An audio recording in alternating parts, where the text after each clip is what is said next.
It's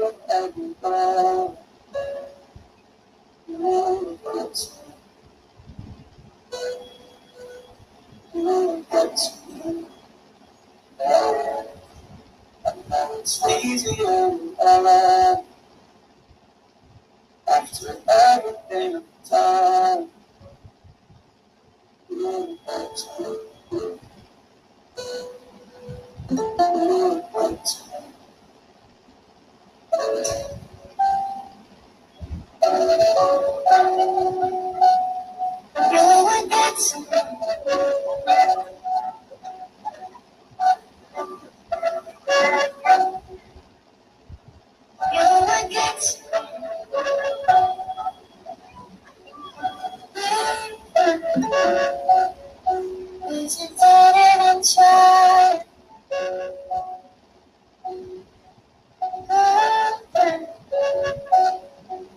I'm just going tired. I wish for my soul. And I'm so scared of going home. You were good to me. You were good to me. Yeah. And I'm so used to letting go. But I don't wanna be alone. Oh, you were good to me. You were good to me. Yeah.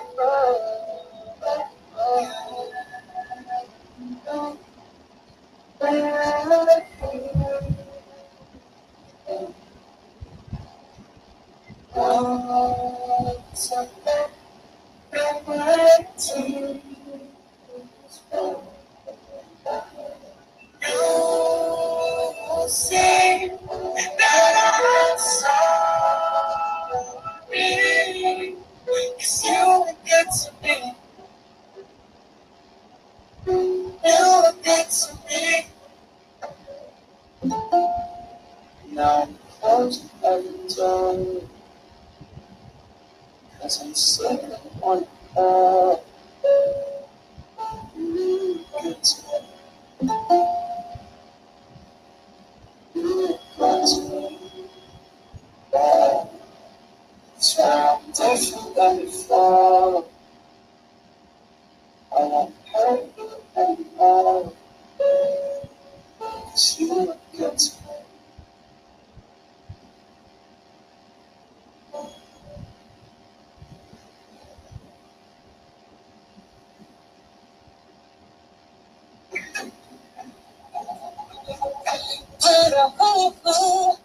빨간 불티야 내 마음도 너 같아 타오를 듯 위험한 살포신을 눌러 더 두려워해봐도 꺼지지 않는 너를 어떻게 해야 하나 열일 줄만 알아도 그 작은 온기 속 너를 감추고 있었니 내 안에 내가 많아 온 마음이 소란한데 혹시 내 말을 들었니 이제 타이밍이야 둘 새벽이야 불티를 켜고 또 타올라라 꺼지지 않게 불티 붉은 채더 크게 번져고 지금까지 그렇고 내 안에 자꾸 작은 불티야 불티야 꺼지지 말고 피어나 불티야 불티야 새벽을 활활 날아가 불티야 불티야 춤을 추고 몸을 살라 불티야 불티야 꺼지지 말고 피어나 이 까만 어둠을 동그란 네 발견 내 앞을 비추는 너 어디든 갈 수 있어 세찬 바람을 타고 또 올라내려보면 우린 이별의 여행자 어제 길 위에 넌 꿈만 꾸고 있었지 작은 새처럼 이제 타이밍이야 너의 시간이야 숨을 불어넣어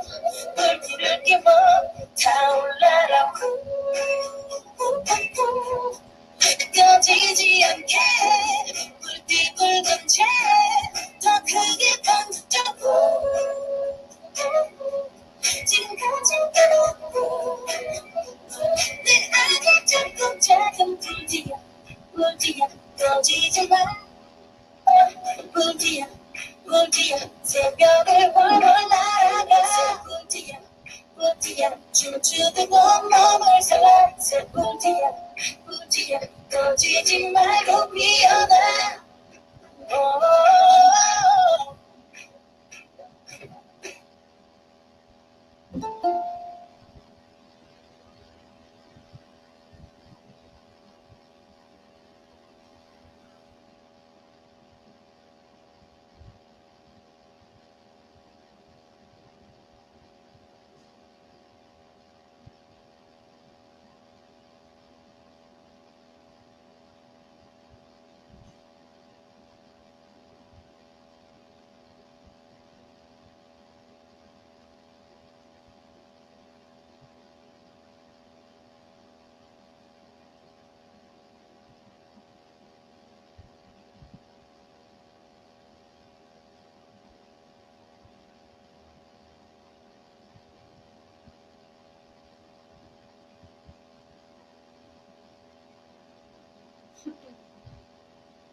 إن الضحى ضحاؤك والبهاء بهاؤك والجمال جمالك والقوة قوتك والقدرة قدرتك والعصمة عصمتك اللهم إن كان رزقي في السماء فأنزله وإن كان في الأرض فأخرجه وإن كان معسرا فيسره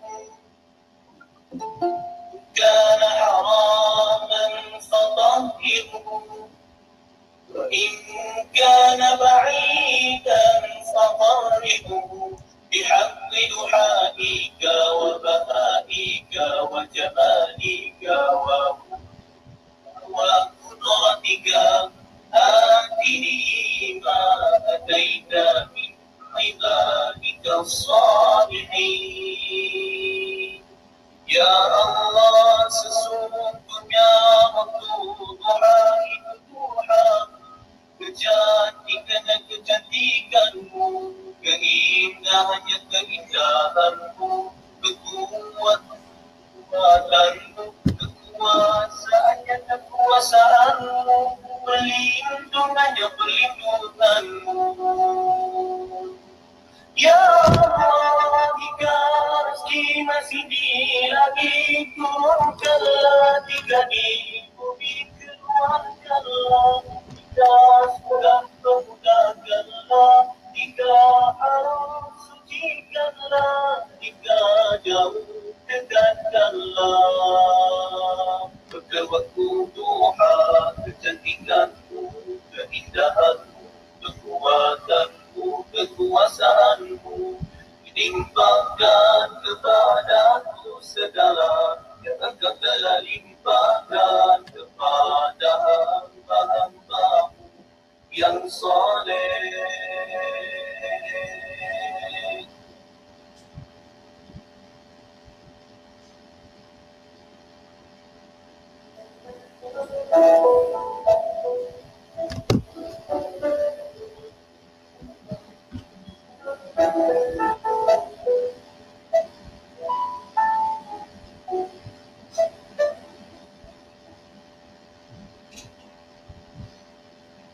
that will find you together.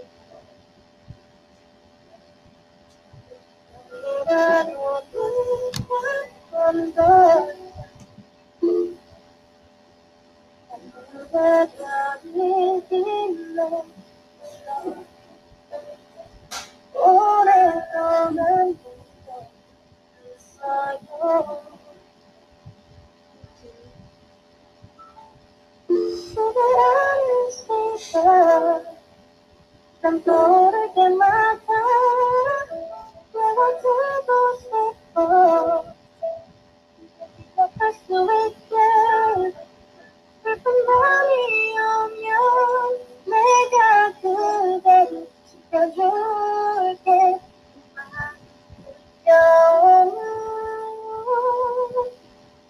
지금 알아요. 나가는 계절 속에 변하지 않는 사람만 저 바라보는 눈빛 세상 그다까지 똑같은데 그대라는 시간 난 떠오를 때마다 외워두고 싶어 내 기억할 수 있게 슬픈 밤이 오면 내가 그대를 껴줄게 떠나요 잊지 말아요 꽃이 피고 지는 날이 봐도 이것 하나만 기억해줘요 그대 향한 언젠가는 우리 멀어질지 몰라도 나는 그대여 기다릴 수 있을 텐데 시간이 내가 이곳에 서 있을게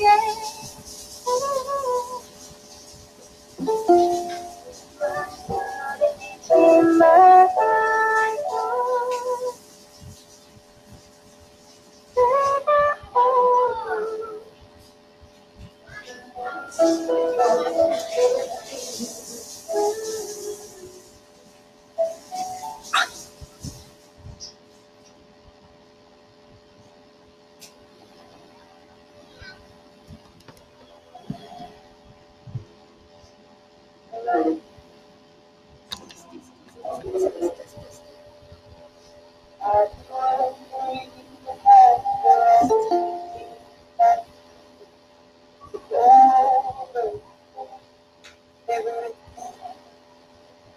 They say the time suppose that you could find the hello, can you hear?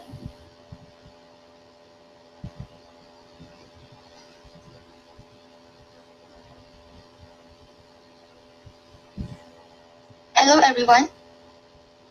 A kind reminder to all the participants, please be ready as our workshop will begin very shortly.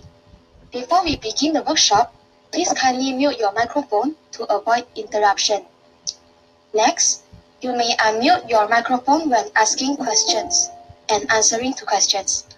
Please feel free to drop any of the questions in the chat box if you have any inquiry. Your cooperation is highly appreciated. Thank you.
We will start the workshop now.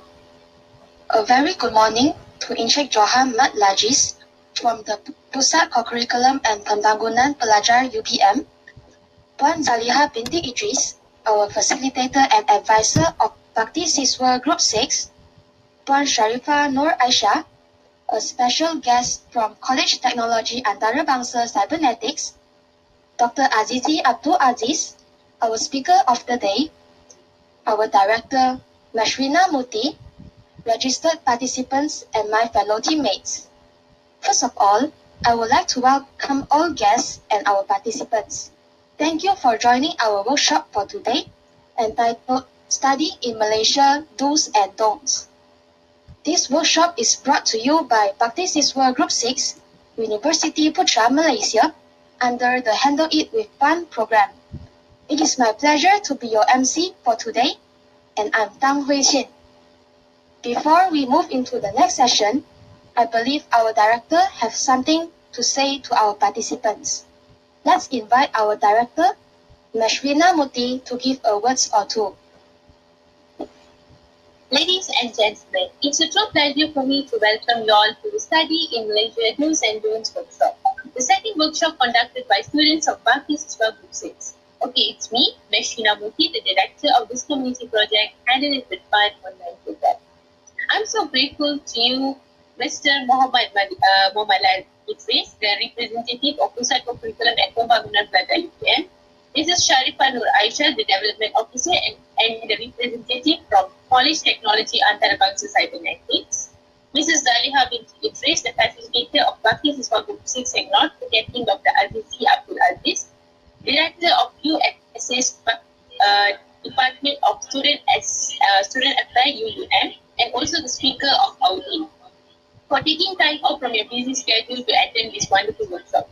It's an honor for us to welcome representatives from College Technology Antarabangsa Cybernetics and our participants who are making this event more special. For your information, this workshop is the second part of our community project, a program that has been developed to increase students' confidence and motivation in running a program that engages large and diverse community in order to produce highest intellectual leaders and competitiveness in all fields. At the same time, it is able to provide awareness and better understanding on the role and responsibility of every student in achieving human capital development on what are the do's and don'ts to follow when studying in Malaysia. My special gratitude to my Study in Malaysia team who has worked so hard all this while to make today so special. I'm one of them, so I've seen their struggles. Thanks. And I wish all the best to all of you on experiencing the best workshop. Thank you. Thank you, Mashrina. The reason why we thought of setting on this topic is to share information regarding the things we should do when studying in Malaysia and the things we shouldn't do when studying in Malaysia. After introducing the background of our topic, I would like to introduce our speaker as well to all the participants. Our speaker of the day is Dr. Azizi Abdul Aziz. He is the Director of UAssist from Department of Student Affairs, University Utara Malaysia, UUM. Now, let us welcome our respected speaker, Dr. Azizi Abdul Aziz, to give us a talk on the do's and don'ts while studying in Malaysia. I will now pass the floor to Dr. Azizi.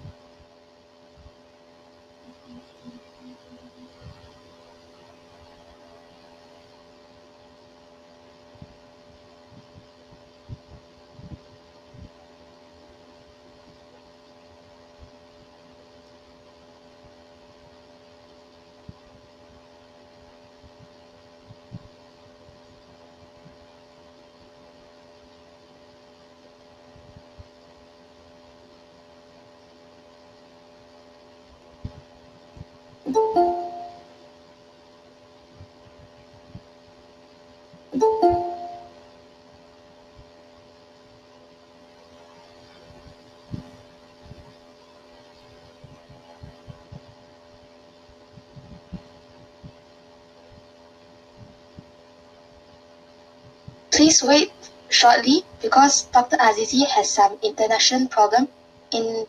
problem. So Please wait shortly, yeah? Thank you.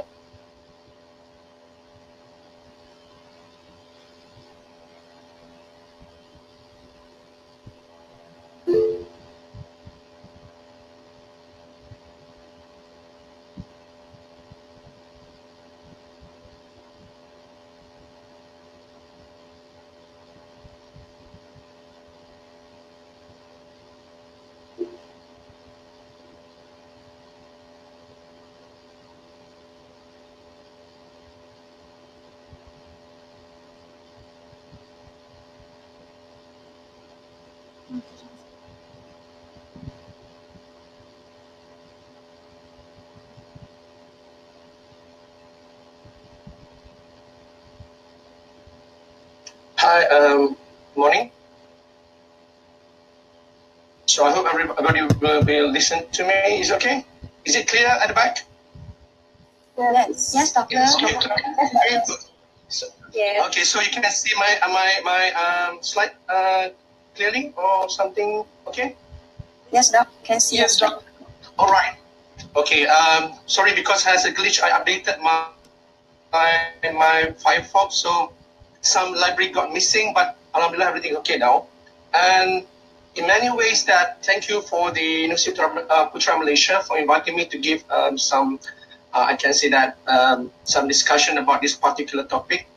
Um, the whole idea about these particular things is simple, actually. That I like to share with you that the do and don'ts when we have this kind of a study in Malaysia, but particularly how to live in Malaysia. In many ways, that I've been with the HEP or Department of Student Affairs for almost like 5 years already.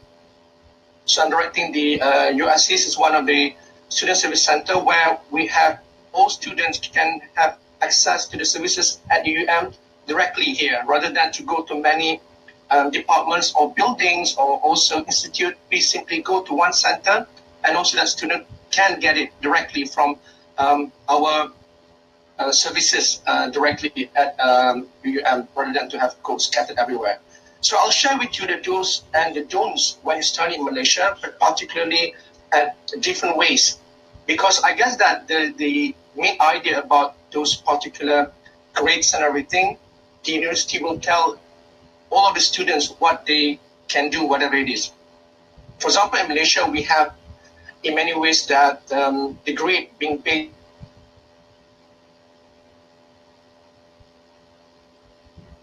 passing, we call it grades, the average grade for the each program in Malaysia, and also that the degrees of either that you will get the first class honors quite varies from each universities. That particular part I'll not touch because it's purely depends, highly dependable to the universities itself.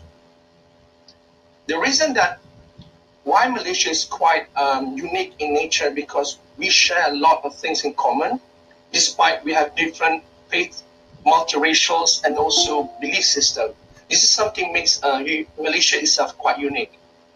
I have been traveling quite sometimes to many places, and in fact, I have been living in many countries as well, but I cannot find a single country that really have this kind of vibe like what we have in Malaysia, where you simply can get nice Chinese breakfast and good Indian lunch, and also that Malay dinner later.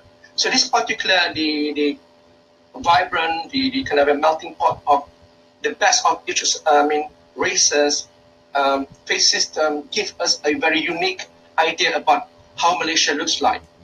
We technically although the majority of Malaysians, in many ways, that we practice Muslim and other belief systems, but we're quite liberal in nature as well. We have high tolerance towards something, and those are the things that make us really cherish and shape the way we react towards foreigners as well, or our international students' friends, in many ways to make their life quite happy in Malaysia. And the whole reason why many foreign students choose Malaysia as one of the institutions for their to further the study is simply because of this. Let's say that now our rankings, although people argue about this one as well, but we need something that to measure our performance. In many ways, that Malaysian university there, have been doing good. in the past years as well. I mean, even now, Malaysia University, the University of Malaya, has already becoming the top 100 best university in the world as well. And also that even UPM already entering the best 200s in the world, and many more. So we are seeing this kind of trend penetrating, becoming the one of the best top leaders as well in the higher tertiary education. And also that relatively cost to study in Malaysia is quite cheap in nature. And at many places as well, cost of living also, I can say that quite a little bit above average if you're staying in the main cities, but if staying that quite outside the main cities like Kedah, for example, or certain part like Kelantan, Sabah, Sarawak, the cost of living getting cheaper compared to staying at the main city of Kuala Lumpur. So students have many choices to get the access to many places with certain minimal what we call fees. And by comparison as well, the cost to study in Malaysia is quite competitive in nature compared to some other places that offer almost the high standard that what we have. And the thing that I would like all of you or foreign friends actually that like what we say, when in Malaysia, do as the Malaysians do.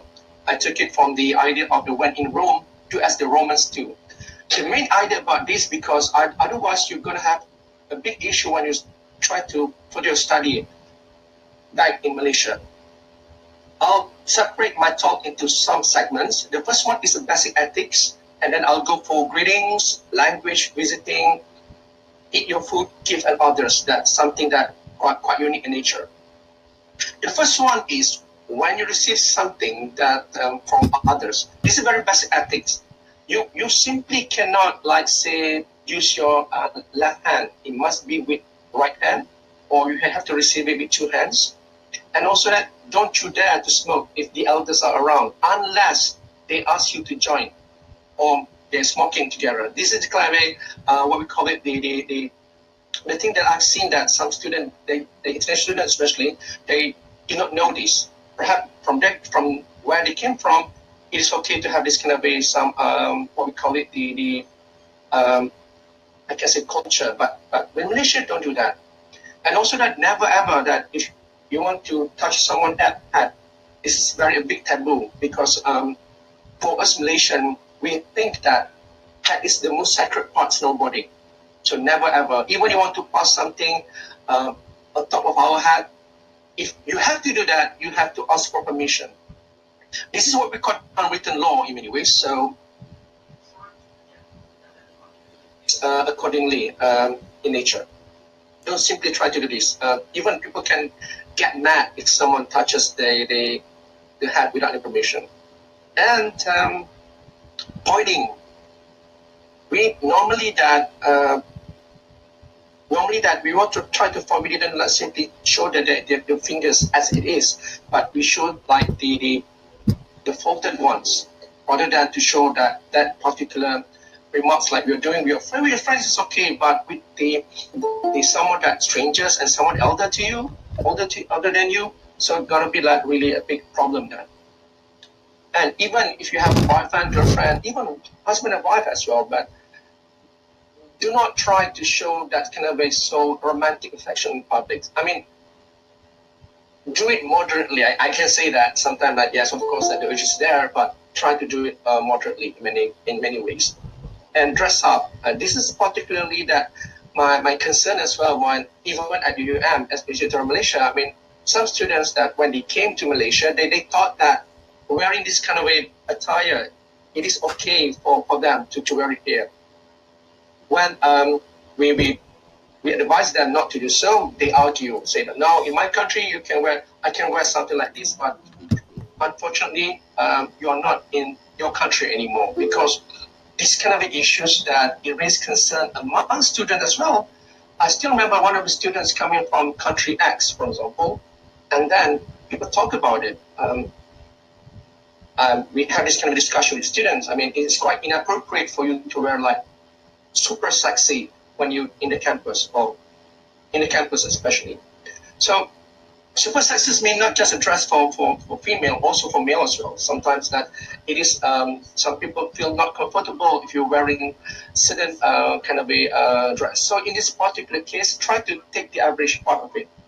Dress modestly mean that you don't have to like cover up like the whole like Malay culture point of view. You can still you wear whatever you want to wear, but try to be like somewhere in the average rather than to like if you want to go to the main building wearing like skin piece, shorts, whatever it is, not really advisable. These are the things that what we have it when we come to the main campus in many ways. But if you're going outside, the things have changed already. I mean, it depends on where you are staying. If you're staying at quite major cities like Kuala Lumpur, Johor Bahru, Penang, I mean, people over there are quite open with this particular thing. But if you stay in the rural area, try to be to dress up appropriately in nature. I mean, in Malaysia, we do not like having this kind of a sort of moral police in many ways. Well, people, we won't be what we call it detained because of that.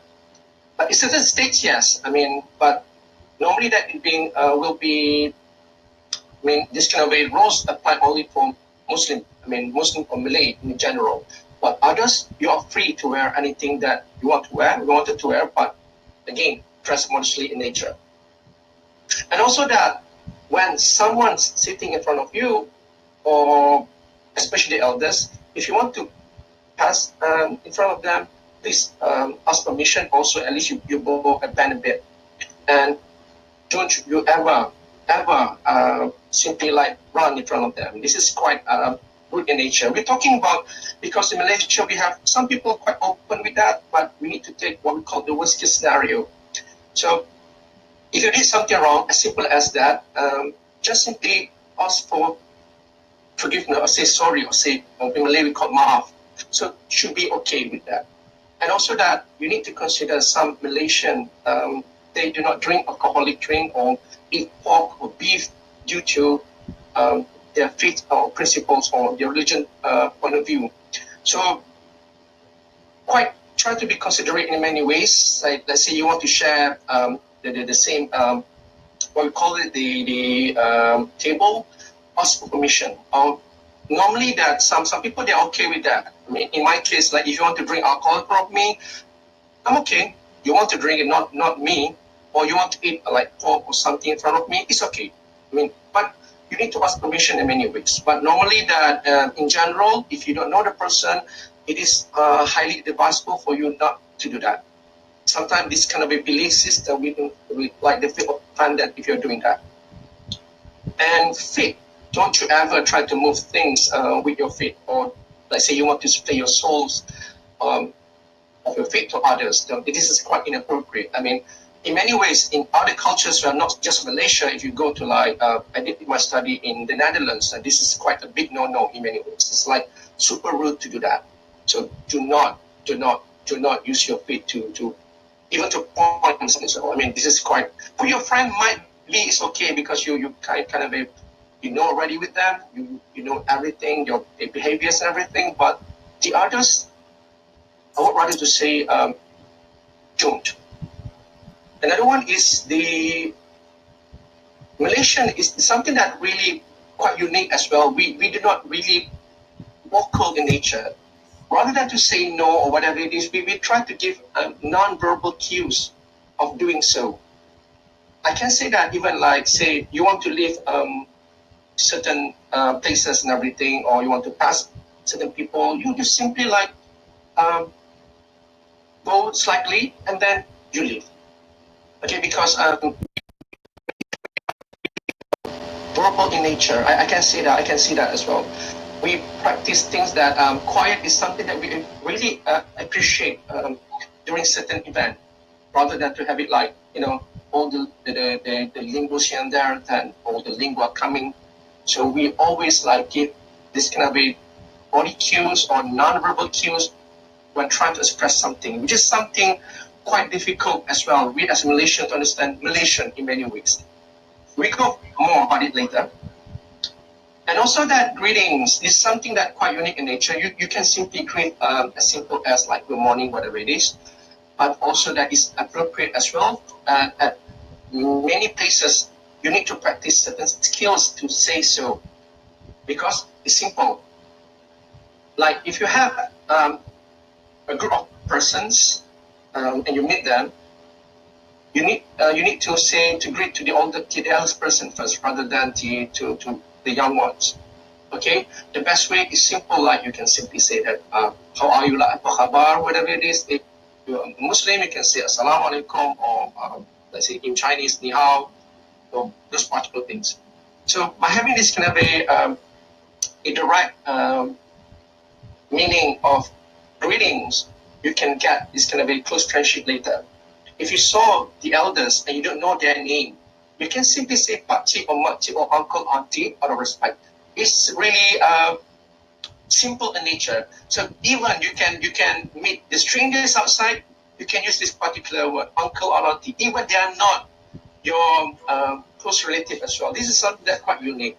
Or even you can say brother or sisters to strangers. This is something that I really cherish. We cannot say this to, I mean, if you go outside Malaysia, you cannot simply say this. Even the waiters, you can say that brother, sister, or adik, whatever it is, to take the order. So Malaysian, we are okay with this, right? You meet, like even someone meet me and they're super younger than me. If they say that uncle, I say that, but then I reply to them rather than say no, I'm not your uncle, because this is kind of a unwritten law about social dynamics among Malaysian itself. And regarding to handshake, we have some argument about it. So the best way, if you meet a Malaysian woman, wait first. If she extends her hand, then you can simply do the handshaking. Otherwise, I would rather that you can simply make it this way and bow a bit. This is the things that something that to make the uneasiness easy, rather than to what we call it, because some people they do not want close contact in many ways between men and women. So these particular things that you need to really take care of. Even when I'm quite confused that should I shake hands with them, even let's say even I'm meeting non-Malaysian, non-Muslim friends, I was thinking that okay, should I start initiate shaking hand or just wait for her to make the first move? If she didn't say anything, so I was like, put here and bow a bit. If they, my friend extended her hands, then I said, okay, I shake things. The hands. This is the things that we also try to, we call it, in many ways, try to maintain the harmonious interaction between these particular groups. But in general, to be safe, if you meet a Malaysian woman and you do not know their perspective or point of view, just simply that make it this way and not a bit. This is the best way to do so, right? Put your hand over the chest, your chest, and slightly note a bit, bow a bit. So this is the best way. Otherwise, you can simply shake hands. But for the same gender, no issues, no problem with that. And excuse me, doctor. Yeah. I want to ask if the slide is moving or the topic is still in introduction or in the contents already.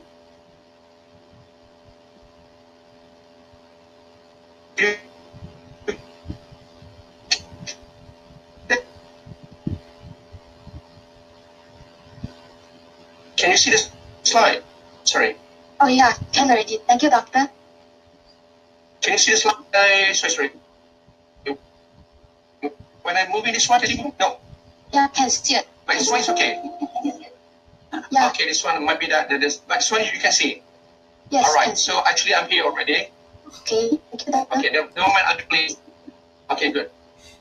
Sorry, if you have any question, everything, simply try to prompt me. No worries. So actually, I'm talking about these particular things before, but sorry, because might be that the slides might be that we can see the screen share, but now you're okay with that. Okay? Yeah. So yeah. Okay, good. Sorry, thanks. Another one is if you're meeting your friends, actually that some people they tend to, when they do not like, especially Malays, from my point of view, it's quite rude if you extend only one hand. You have to use both hands and grabs like grab like that, but don't like try to crush the bones. It's like you need to like feel the warmth of the shaking. If you're using one hand only, it's like really inappropriate nature, especially with the young one with elders. So this client, I can see that it's quite discriminative in nature, that the elders have anything they want to do, but the young one have to follow certain rules. But this is the dynamics of the culture itself. So to be safe, that if you meet the elders, use both hands, regardless either that they use it one hand with you or one another. And you also that you can simply like, if you the person that's super older than you, or older than you, like your uncle and everything. In Malay costumes, normally that we kiss the hand. But for COVID, COVID-19 pandemic things, you didn't have to do that. I mean, you simply like put here and not a bit, people understand it clearly. I'm talking about in general, after post-COVID later, or probably that we got vaccines and everything, so you can practice like this particular greetings or shaking hands. Otherwise, don't do that, okay? Because now people, we have practiced the new norms now. We don't know how long it will take, but in general, I think about 2 years might be until we get this thing settled. But to be safe, simply put your hands at your chest and not a bit. For the elders as well, bowing head slightly a bit is highly appropriate as well in nature. So this is particularly cross cultures. I've seen that even I met my Chinese Chinese friends, parents. I also did the same as well. Even my Indian friends as well, and others from Iranese culture, all did the same. So they're okay with that. I mean, because these particular things are quite cross-border in nature. Given that the people also put effort to understand these particular things, and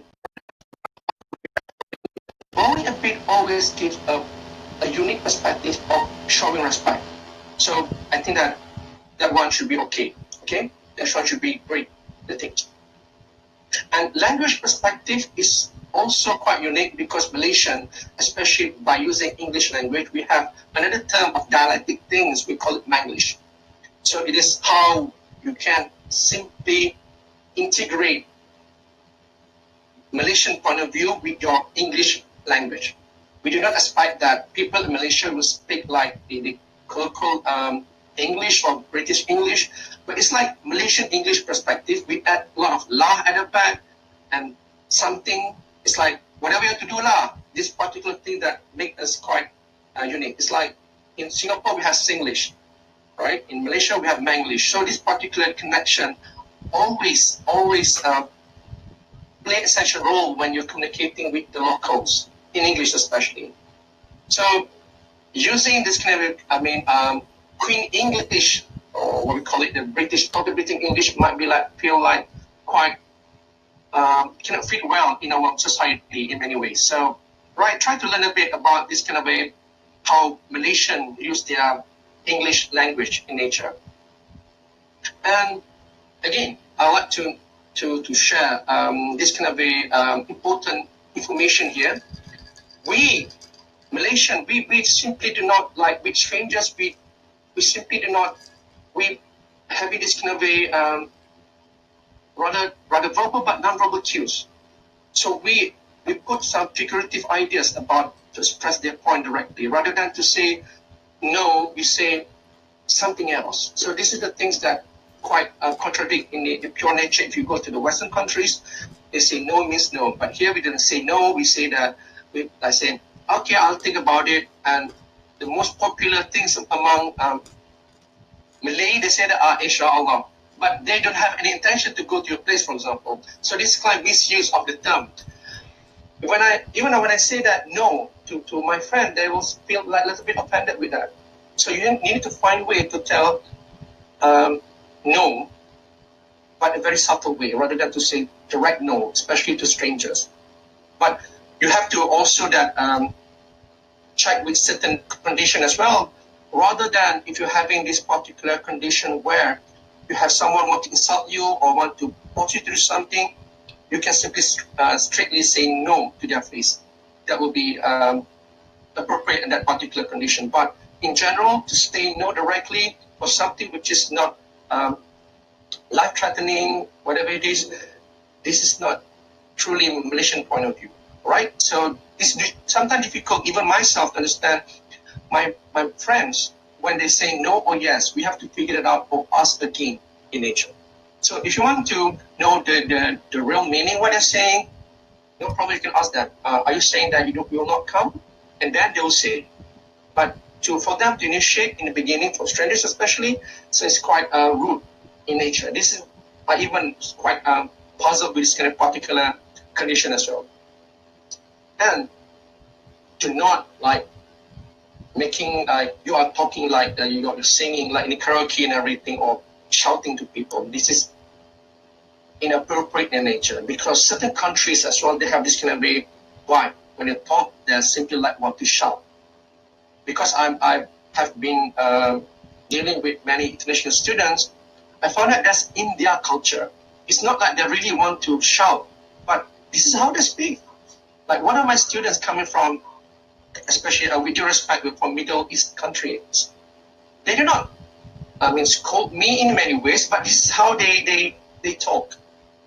In the beginning, I was like, hey, what's wrong with you guys? I did not mean it to you, but suddenly you scolded me and said, no, doctor, I'm not scolding you. This is the normal way I'm talking. I was like, okay. So when I saw the way that they talk with their friends and even their parents, that's the way. Because the language and everything. So soft voices doesn't mean that you have to be like, super slow with that. No, you can say it, but do not go to the level like you are having this kind of a opera singer, right? Don't go to the high vibrato or whatever it is. Try to maintain, like you're talking someone close, like I can say that less than a meter with you. So normally that will not really scream. And also some Malaysian, they speak like too slow. And low tones. Even you quite difficult to understand what they're saying. So ask them to speak quite loud in nature. So these particular things that I'm not saying that super loud is despite of your cultures, try to get the balance between not too loud and not too soft as well. Try to get in the between. Another one is something quite funny in Malaysia.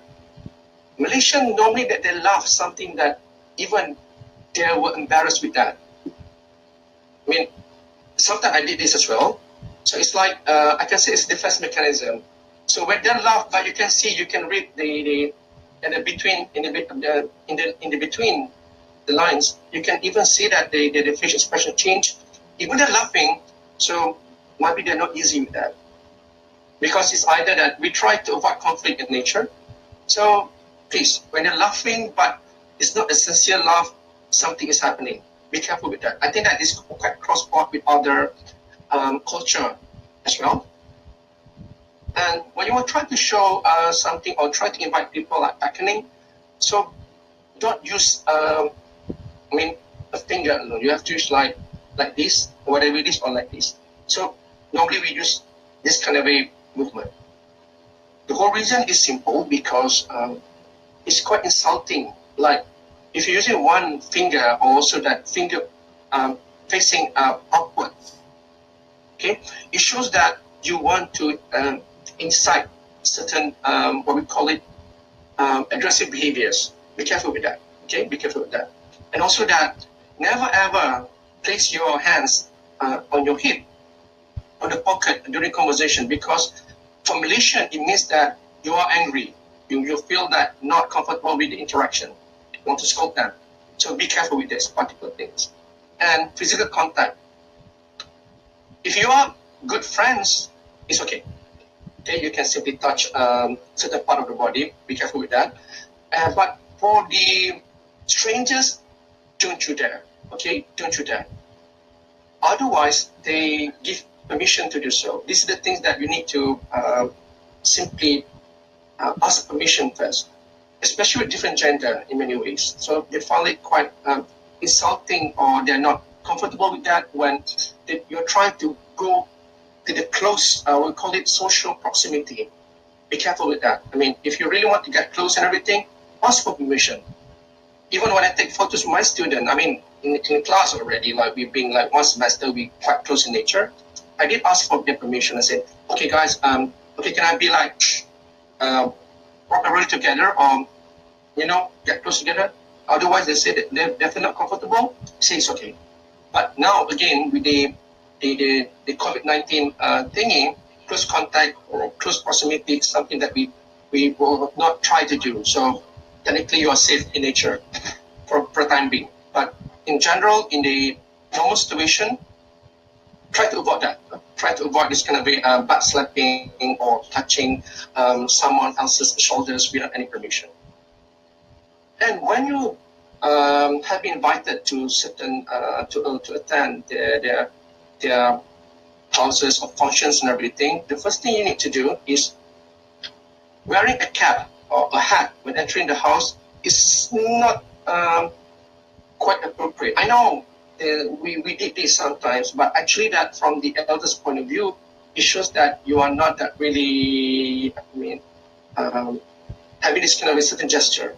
So remove that. Okay, remove that before entering the house in many ways. But we can see that the kids these days, the young ones, they do not practice this. But actually, that some elders, especially, they found it quite uneasy when they say we saw someone wearing cap entering the house. Outside is okay, but entering the house, like we normally wear cap like for fashion or try to avoid the heat. But inside the house, if possible, try to remove the hat or the cap because of this kind of a gesture. And most of Malaysian house, we do not wear shoes in our house. So shoes off, please. Put it outside. So this is particularly that. Do not put like into the random position. You have to put it at a place where people put their shoes in the things. So it means that if you're wearing shoes and socks, make sure you use the fresh one. Okay? Otherwise, it's going to be like hell smelly. Like even in my office, of course, that I allow students to wear shoes because having shoes off in my office, some students, my God, they didn't wash their sock like for like a year. I can say that. Smells like really awful. So this is the thing that you need to really aware of. Sometimes the odor is quite strong when you're wearing socks that not clean ones. It happens. It happens actually. Okay, it happens. Don't laugh. It happens.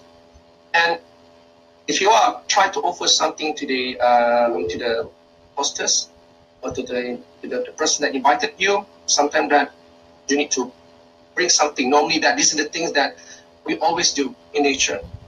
The worst case scenario, you can give some certain amount of money to the kids and everything. But in general, some simple gift should be appreciated. But I'll discuss detail about what kind of gift should be given because certain tradition, something that you cannot give it as well. It's quite a big taboo. I'll discuss later with the gift section. All right. The whole idea about Malaysian, actually, that we said about certain times and everything, but the host normally expect the guests arrive not like too early, but should be a little bit late. When I'm saying a little bit late, it means that at least they have certain time to prepare or a buffer zone in many ways, buffer time to handle the things. It is quite different with certain nature. Like when I was in the Netherlands, you need to come like 15 minutes early than the expected time. Something that is unwritten in many ways. But for Malaysian, extra 5 or 10 minutes will make do. Okay, it's okay. If you want to arrive a little bit late, you have to call them first, or only call them first. We do not. Probably that the person still preparing stuff and everything. This is quite general ideas about to arrive at certain places. But during the meetings and everything, try to be on time or earlier because basically they go saying that in Malaysia we don't respect time anyways. I personally said that this thing has been improved in many places already. I mean, at least where I work or previously where I work, we let's say the meeting start at 9. We normally join everything by 8:45 to 9, for example. We try to respect others' time, but attending some other places like for social gatherings or everything, a little bit late should be okay, but not too late. Like a little bit late, like 5 to 10 minutes max. Okay, max. And if someone gives you the gift and everything, don't try to open it in front of them unless they ask you to open. Because Malaysians found it, if you open it in front of them, it's quite I can say that very rude behavior. So try to not to this particular things. I know you want to share a certain excitement. Like the Dutch people, the Germans, there's some Western countries, they love to do this. Okay, because they want to show appreciation. But for us Malaysian, we are not into it. Okay, we're not into it. Or you really want to open it, ask for permission as well. A lot of permissions needed here. These are the things that make us Malaysian. Food. Okay, food makes Malaysian. And whatever you want to do, you can insult our politicians, but never ever insult our food. Never. Don't do that. With that, if you notice that many years back, Malaysian, we call it tentera bawang, or the bawangers we call it, make this kind of a global attack worldwide, attacking one of the, if I'm not mistaken, Master Chef or something, talking about crispy rendang. The rendang is like the thick curry of the chicken and everything, and one of the judges said that, oh, it should be crispy. I said, how come? You put in the very heavy thick curry and you talk about something that crispy. So all people like simply commented everything, give nasty remark about this particular thing. So never ever insult Malaysian food. You can insult our politician, but never insult our food. And in Malaysia, normally that the food we serve is something that bit-sized pieces or easy.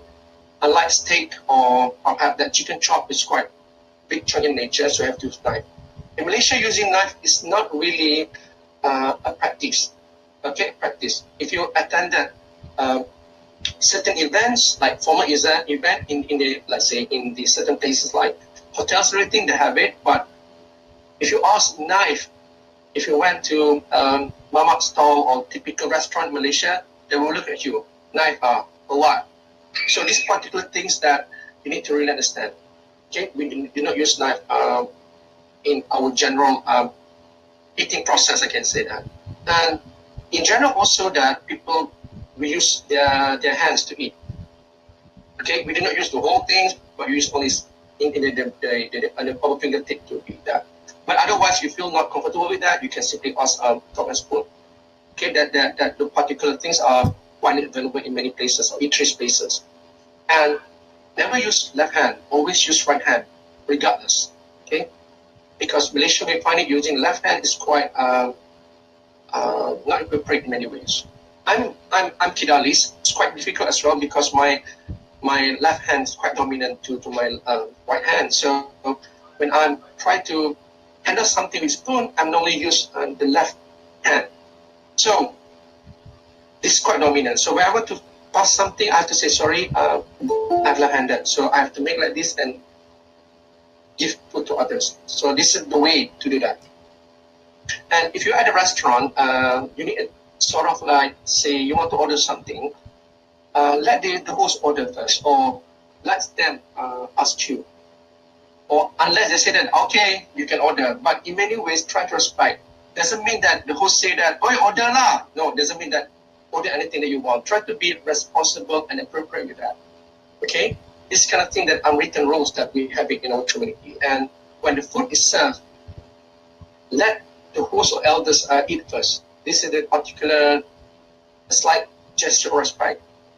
And to talk while eating, it depends. Among friends is okay, but if you're talking about when it's totally that invited and also that you're not really close to them, I advise you not to really do that unless they ask you something. Okay? And this is specific in nature. For Malays, normally that we use hands or spoon or fork for certain cuisines. And please bear in mind that Malays normally, in general, Malays are Muslims. So non-halal food, alcoholic drinks are totally forbidden here. Okay? Normally, okay, normally, don't try to having these kind of things served with them. Never do that. For Chinese, normally they will use chopsticks, but do not leave. You have a rice bowl here. Do not leave like your chopstick like this upright, because it reflects sort of an incense during the morning, like they burn the incense, and also that it's really not good also to pass your food using chopstick and chopstick together. This is not the best way, because it resembles the idea of collecting the dead's bones passed to someone else, others as well. So for Indian, same with Malays as well. They normally eat with hands or sometimes with fork and spoon. But for Indians also have the system, the belief system like Hindus, they will not eat beef. So for Hindus, normally they will not eat beef. So please, you need to be appropriate with certain cultures' perspective. So the best way, just ask them, okay?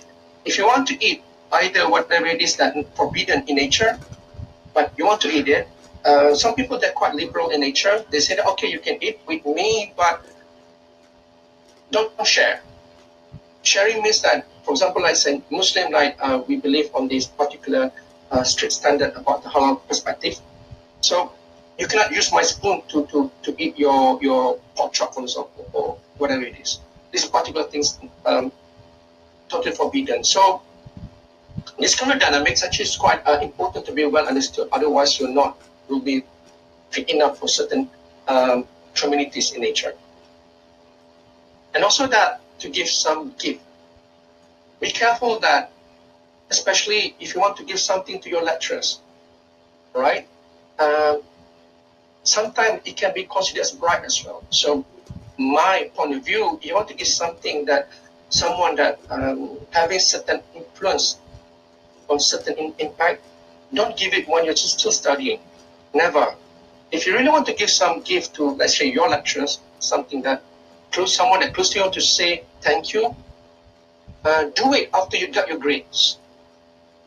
Right? Do not while you are still studying, because for me, if my student want to give it something to me, I will not accept it. Okay, I will not accept it. But if you want to really give it, it means that should be given by to everybody. Otherwise, I will not accept it, or I find it offended in nature. So, although your intention might be sincere, you just want to share your gratitude or to show your thankfulness about something, but wait, after you got your grades, or even let's say you graduated already, then I think that should be appropriate in nature, because bribe is something that we from my point of view, really serious in nature. But again, it depends on your sincere intention in many ways. So to give for your Malays friends, for example, don't you dare to give something that made up of pig skins or containing alcohol, or let's say human images I don't like. And dogs and pigs are not appropriate in many ways. And if you want to serve some food and everything, to make sure it's being prepared by halal perspective. For Indian, this is what I've learned from my friends as well. I remember that day I forgot this particular details. I gave, let's say, nice purse, a wallet to my friend, and he simply, let's say, Azizi, sorry, I cannot accept this. I said, why? He said that it's made from the leather product. I said, oh, this is something that even we also do not wear. Okay? So I said that I thought that just beef. I said, no. Even the product as well. Then it reminds me, yes, also that because we also Muslim, we do not eat pork. It means that the pig skin also a big no-no as well. And also do not give frangipani or kombucha, whatever it is, because it's normally used in funerals. Don't do that. Okay? Don't do that. And red, yellow, green, normally that the best color to be chosen, but please avoid black and white wrapping. Even for Malay culture as well, we think that the white color wrapping resembles death in many ways. Okay, I know that you want to show something like purity and everything, but white color is something that reminds of death, or something that we're mourning. And for Chinese, okay, if you want to give a certain amount of gift, make sure odd number, but never in full. Because 4 means that quite close to the Chinese character of pronunciation, like that. Don't do that. And even do not write their names in Chinese character in red. A big no-no as well. Although some people quite loosely no longer believe certain perspective, but to be safe. And red, pink, yellow, always the bright color normally associated with happiness. Always choose that particular part. Flowers, yeah. Some my Chinese friend, they said they're okay with that, but some people say that it's not good because flowers normally related to the sick when you visit the sick people, also the funeral ceremonies. To be safe, when you try to give certain gift, I know that you want to give surprises, but better to ask first. There are preferences in nature. Okay? Differences in nature. This particular thing that I found it quite advantageous as well. When I was a kid, I went to my Chinese friend's house, I get quite a big amount of ampao. It's like the money that they give because they believe it might be certain numbers and everything. Okay, so this particular thing that we share, although that it's not like really restricted in nature, but to be safe, try to ask. Okay, try to ask. If you want to give some, let's say, candies and everything, or food, you can give it also after you attended the certain event. This is highly appropriate as well. And also that you can ask them, because it's our nature in Malaysia, if you give me some gift, I have to return it back. Not return it the gift they've given, but return it back some gift that almost considerably the same amount that the one that we received. This is quite general in nature. So if you're not really sure about that one, you can ask them first. But it also, in many ways, some culture, when they've been given certain gift, they normally say no first. Doesn't mean that they do not want that, but it's like a kind of gesture. They will say no, but actually they want it. But you try to, they say, no, I want to give it to you, for example. Then after like 1 or 2 conversation or interaction, they accept it. So don't take first no as a big no-no. Normally that this is particularly to show that they're not greedy. They're not greedy to get the one. Okay, this is particular something not written in nature. So you have to understand to read this kind of a important cues in many ways. And there are some also important information that we need to know when we're dealing with your Malaysian friends. Like Muslim pray 5 times a day. So if you want to arrange certain time with events, make sure that it comply with certain praying time. Especially 7 to 8 is not highly appropriate. 7 to 8 p.m. is not highly appropriate to invite a Muslim friend to attend certain function because that Muslim, they need to pray the evening prayer. Normally that they call it Maghrib. So the interval between that is really short in nature. So if you invite them 7 to 8, it is, let's say you have to have function at 7, chances for them not to attend very high. Okay, try to make it like 8, for example, so they have ample time to prepare themselves for this particular invitation time. And we do not also cherish pressure tactics, force, for example, because we try to allow. Malaysians are quite laid back in nature, so we do not want to have any confrontation, argument with others. Rather than to argue, normally that we just simply say no and say excuse me and go out for a confrontation. Otherwise, it's going to be like really dirty or nasty in nature. So we do not want to have pressure tactic. It will not work in many ways. Like some students, because when I'm dealing with cases with visa and everything, they came to my office, they're like really like, oh, I have to do this, I bought tickets already. My answer is quite straightforward. I said, sorry, we have to follow the procedures. Because we understood the tricks already. I've been dealing with many years already with international students, so we know the tricks already. When they came to the office, we can read already their potential risk of putting pressure tactics to us. So it will not work. Trust me, it will not work. Okay, it will not work. All the tactics like showing boarding pass, tickets and everything, we'll check with the airlines as well, these particular things.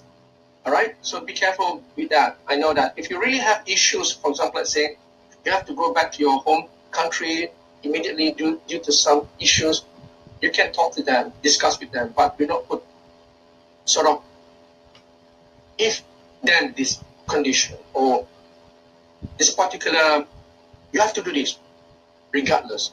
So normally that we will not really entertain this particular things in nature. And never ever brought sensitive topics like ethnic relationship, political system, or like the monarch system. There's something like really sensitive in nature. Or perhaps that the what we call it, the idea of either the faith system, don't try to bring. We do not want to discuss this in the public because we found that this topic really sensitive. Okay, if you want to discuss something that things not really something to do with this, unless we're talking about in very formal settings, it's okay. And also that some people not comfortable with their if you try to say something about the idea of the clothes they wear and everything, be careful with that. And bikini is not the ideal beach wear. I'm sorry to say this, but if you go to the island, might be okay. But where they receive a lot of foreigners over there, I mean, like we call it the foreigners over there, they're okay. But in general, the beach side in Malaysia, especially the mainland, not really appropriate. In the island, it might be a different story. But normally in the mainland, beach wearing bikinis, a big no, I can say that. Okay? Or if you really want to do this, you have to use some of the methods. I don't know.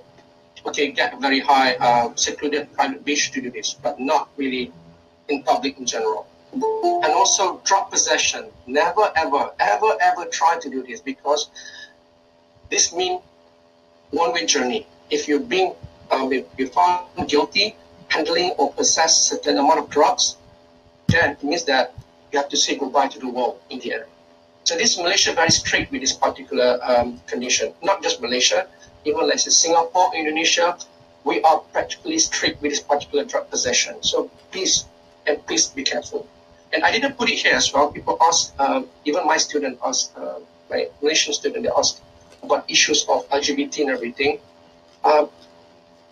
We do not talk that one in general, right? It's like we respect whatever you want to do, but don't try to bring these kind of issues in general because we find it not really comfortable to talk about it. It's like don't ask, don't tell policy. Okay, hide yourself, whatever. So these particular issues that you have to avoid, or that then you will be enticing certain amount of intolerable conditions with your friends or with your lecturers because of this kind of the unnecessary issues. So when you're in Malaysia, there are a few things that you have to do. The first one is it will be great if you can speak a little bit Bahasa Malaysia. I mean, we're not expecting that you can speak fluently, like really fluent, like Malaysian. Even some Malaysian also cannot speak Bahasa. It's quite strange in nature. But due to our education system, our we will call it multiracial perspective. So normally that this particular thing would happen. In general, we Malaysian can speak English quite okay. Even by work ranking as well, we got good scores of the non-native speakers English proficiency in general. Okay, so Bahasa Melayu being used also as a local formal perspective, but in general, Malaysian can speak English. I mean, quite okay, above average with some other countries in Asia. But it's going to be great if you can initiate certain conversation with by using Bahasa Malaysia or Bahasa Melayu, especially when dealing with alternate Malay cultures and everything. Or perhaps that you're going to be great also if you meet your Chinese friend or also your Chinese Indian friends, family, both of them speak. Know a little bit Tamil and also a bit Chinese word like ni hao ma or nandre should be great. All right, should be great. So it's like to have this kind of a basic idea that you respect the cultural perspective. Okay? Another one that Malaysian, we have a lot of nice things to be eaten. Because we got one of the highest obesity rate in the world because of this. I'm myself also exceeding my BMI in many ways. So try to be adventurous. The problem is my students, especially when they first came to Malaysia, they said, oh, I don't want to eat this spicy and everything. I said, eat. I brought them together with breakfast, eat this one. But it's spicy, eat first. And some of them really found with Malaysian cuisine. Even when they went back to their hometown, to their country, they miss nasi lemak, they miss this particular, they miss satay, they miss teh tarik and everything, roti canai, because the unique culture that we have. Even one of them missed sushi king. I was like, what, sushi king? They never tasted before, because coming from the monoculture perspective, this kind of food can be found. When I told them I eat Chinese breakfast or Indian breakfast and also that Chinese lunch and Malay dinner or might be Japanese dinner, Korean dinner, they were like, huh, really? I said, yeah, this is what Malaysians do. Okay, Malaysians always like having this kind of a high intensity to food in nature. It's all about food in the end. It's all about food. Even rather to say, how are you? We say that, hi, dah makan. Right? You say that, have you eaten? This is a particular gesture that shows that we really appreciate this kind of the gastronomic things that we have on our plate. So try to be adventurous in food as well. Okay, you can try whatever it is and everything. These are things that you have to do when you want to be together with Malaysia. Enjoy the food. Even food can unite us more than politics even. So these particular things that you have to cherish. Another one is because we have a many type of natural perspective. Like I asked my student, okay, to get a scuba diving license. I said, for what? I said, come on, because I'm a scuba diver as well. They can join me. So 3 of them got the license. And so this particular thing gives a unique experience because it's like you went to some other countries, they don't have a quite nice diving spots as well. And also that I forced them to climb with me to Mount Kinabalu. I climbed Mount Kinabalu almost 6 times already. So I forced 2 of them to join me. They were like reluctant, say, oh no, I don't know, want to climb and everything, but they really enjoy it. So we did kind of a casual hiking with my research team or my species students, master students together. Like I can say that twice a year. So even not Mount Kinabalu, we went to some other places as well, hiking, picnic and everything. So these particular things that you really need to enjoy. Don't try to simply sit in your room doing nothing because Malaysia has a lot of to offer. And please, you can join them at the wedding ceremonies festival. Like we have a Idul Fitri, Chinese New Year, Deepavali, even Gawa and everything. It's kind of a almost like cultural perspective celebration. Join them. Okay, join them. Try to get insight to see how this kind of the cultural perspective. They would love to have you at their place. Okay, normally that this is the thing that you need to re-cherish if you are coming from other countries to understand certain cultures, because the uniqueness that we found in Malaysia can be replicated outside. And because we have a multicultural perspective, try to understand that particular things and how we live together. This is quite a very fine line and a very weak line and vulnerable as well to live in one multicultural perspective and maintaining diversity, yet living together is difficult, right? It's difficult. I cannot find anywhere in the world that because people can still preserve certain cultural perspective but having common ideas in nature. So I find Malaysia have a very unique stand about it. So try to understand this particular perspective by having friends from diverse groups, races. Don't try to focus only 1 or 2. Have to see the idea of living together, what it means. Okay? Like say, you can't find this in some of the places, but you can find this one in Malaysia. You have to explore this particular, what we call it, diversities that we have here. And Pasar Malam is the best way to get together with the locals. Of course, you have to observe certain hygienic of the preparation, but in general, Malaysian, we love pasar malam for night market. All the authentic food, tasty ones, far better than other restaurants. You can find it at pasar malam at a very reasonable price, totally cheap somehow. And the best thing about pasar malam, you can bargain as well. Bargain is something that Malaysian or in general Asian we are good at. We always bargain to the minimum price for the floor price. We can use bargaining techniques. Practice it here, but in some other places you are not allowed to do so. And the last one is, if you're coming to Malaysia, study here, and you are not eating durian, I can say that you're not Malaysian through and through. Okay? I know that some Malaysians don't like durian. I love durian, but I cannot have my durian in my car because of the smell, but I love to eat durian. So durian also something that we always cherish in many ways. So one of my friends from German, he came here many years back. So when he ate durian, he described durian as caramelized onion and milk together, and it smells like this stockings or sauce odor, but it tastes like heaven.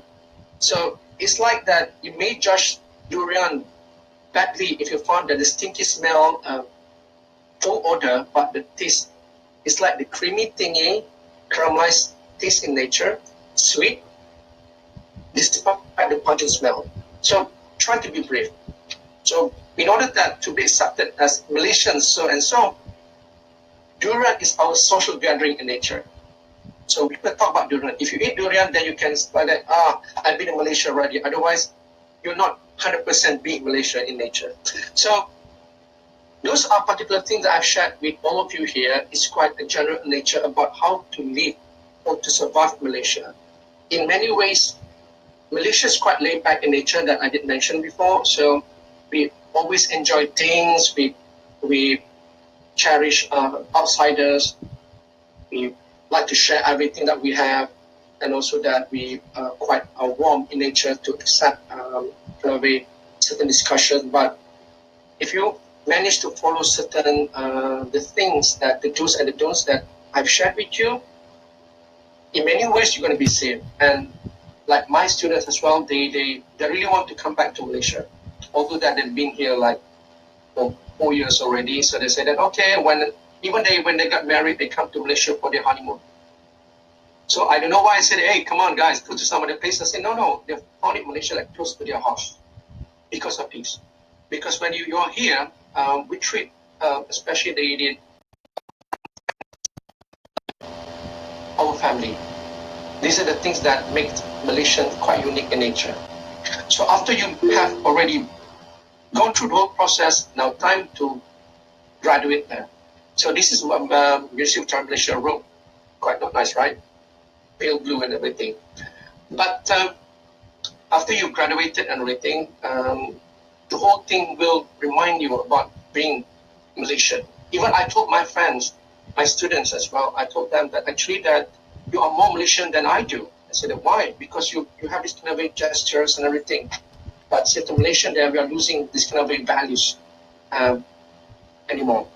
So even when they talk to me about something, I said that no, you are not. Let's say you're not Iraqis, you're not Libyan, you're not Chinese from China, you're not Filipinos anymore, you're not another one is like from Nigerian anymore. You are Malaysian now.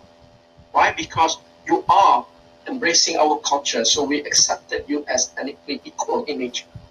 So that's all from my knowledge sharing or some we'll call it ideas about being Malaysian altogether. And also that if you have any question, you can contact me via my email address, aziz@um.dubai. So I think that if you have any questions and everything, I'll give my screen back to the, is it Tang? Tang, you are the moderator, right? Yes, doctor. Yeah, so Tang, now the floor is yours. Thank you. Okay, thank you. Thank you so much, Dr. Azizi, for the wonderful session. Indeed, as a Malaysian, we enjoy eating nasi lemak, and then pasar malam, and all scuba diving, nature, and also durian. Yes, durian is the best. Okay, now it is the question and answer session. Please feel free to drop any questions in the chat box if you have any inquiry, because doctor will help answer all the questions. You can ask question, no worries. Like Khairul said that Miss Night Market, I don't like durian balas tempoyak. What's that? Tempoyak kind of smelly, right? So the problem with me, I love durian, but not at my place and not in my car. How strange about it. So when my friends came to my place, I bought durian. You can eat outside of my house at the porch. I know that's rude, but having durian in my house is like committing suicide. It's a big no-no, but I love that durian. Like Musang King, it really make my wallet flat, but enjoy it. The smell like terrible. That's why it smell like the 1 year that you didn't wash your socks and you eat it. That's durian smell, I can say that. Zaliha, can we ask question session? Yes, you can, of course. Or perhaps that we can put it in the same context that how you want to deal with foreigners. Right? How you really want to deal with your international friends. It's very important as well, because at certain culture we do not really, sometimes like we found it like a bit I can say that certain culture from their perspective quite rude for us. Like how you want to yes. I have a question. Yes, like for the international students, how can we show our enthusiasm towards like the durian, pasar malam, all those to them? Bring them to pasar malam, okay? Let them see how people eat it. If they don't like it, let them smell. Force them to smell. Otherwise, you're not really into the Malaysian culture. I know it's quite something like very like pushy in nature, but this is the things that, because when they go back, they make a joke about it, right? So I miss durian. Sometimes that when they're in the certain places that really is kind of a false smell, they say that smell reminds me of that bloody durian. At least my students say that to me. It's like, okay, at least you being exposed. Don't force them to eat. They're gonna puke sometimes. So how about that? I think that all of you here coming from different institutes, right? Is it all from UPM or some others from other places as well? Some of them from UPM, and then some of them from College Technology Antara Bangsa Cybernetics. Oh, cybernetics, yeah. Yeah, and some of them from Polytechnic as well. Like UCSI also. Yeah, because at UUM we have quite large number of international students. Okay, so we are like in my department, we're handling cases like visa, everything, because at URC is a place where students can come to have all services under one roof. I think it's the first kind in Malaysia as well. I mean, because like I said, some places you have to go to the school, right? To the bursary, to here and there, to do your whatever you want to get in the services. But in at UUM, we have one center, students just go there. No longer have to go to the school, to bursary or whatever it is. Everything's under one roof. So we've been dealing with international students, or I can always say international friends, many years already. So sometimes that the whole idea about misunderstanding is not about they want to do that because they do not understand our culture. Even Malaysian also, we don't understand each other in many ways, right? It's not because they're trying to be rude, but this is where they came, the way they interact, and this is how they have it. Like, I did remember that one of the students, I'm not saying try to bribe me, they gave me a certain amount of money. I said, what is this for? I said, oh, actually to speed up the process. I said, what speed up the process? We're following the flows already. I said, this is bribery. They said, no, it's not bribery. I want to give this to speed up the process. Technically, it's a bribe already, right? But when they say that, they say, because this is in our place, we did this. See? they in nature they don't want to do that because probably that the particular I can see that practice in that particular countries allowing them to do so. They don't understand the particular ideas. Doctor, there are some questions in the chat box. Yes. Okay. Sorry. Okay. Communicating the student, individual student. Zaliha, local student who avoid communicating with the student due to the lack of confidence in English. I said that the most, what we call it, you already avoiding opportunities to practice the language. Come on, guys. Those are coming also have certain level of English like us. Unless they're coming from native speakers countries, well, it's okay. Do not feel like my English is not good. Hey, we were not born in the US or in the UK. You don't have English language proficiency very good, but at least you have Malay language, Chinese language, Tamil language, you right? So second language is something that even the Mat Salehs, whatever they did not that. If you ask them, can they communicate in Malay or Chinese? They cannot. At least we have two languages. At least our Indian and Chinese friend have three languages. I can speak Chinese as well because I was like I joined Chinese school during my primary years, and listen that student gossiping about me. I'm like Ming Pai Then was like then the whole thing burst off. Right, so it's okay. Don't confidence will be developed if you start the first move. No worries about that. And we as well do not try to be like grammar Nazi as well. I mean, come on. Present tense, past tenses, those particular things are very important, but communication English is quite different from those particular exam-based English. It's okay. I met one of my students. I wish him, hey, Jason, Merry Christmas. What did he say to me? Doctor, Christmas has passed away. I said, what? Pass away? What do you mean pass away? I mean, where's the grave? I make a joke about it. But it's okay, no man. As long as you understand, they understand the language, it's okay. Do not try to get a highly perfecto English grammar level that you want to speak. You're going to be like the end of the day then. Be brave.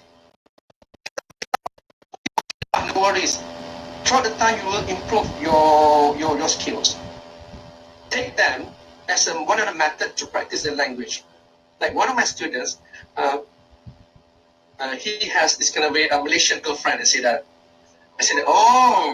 Malaysian girlfriend, why? Want to practice my English.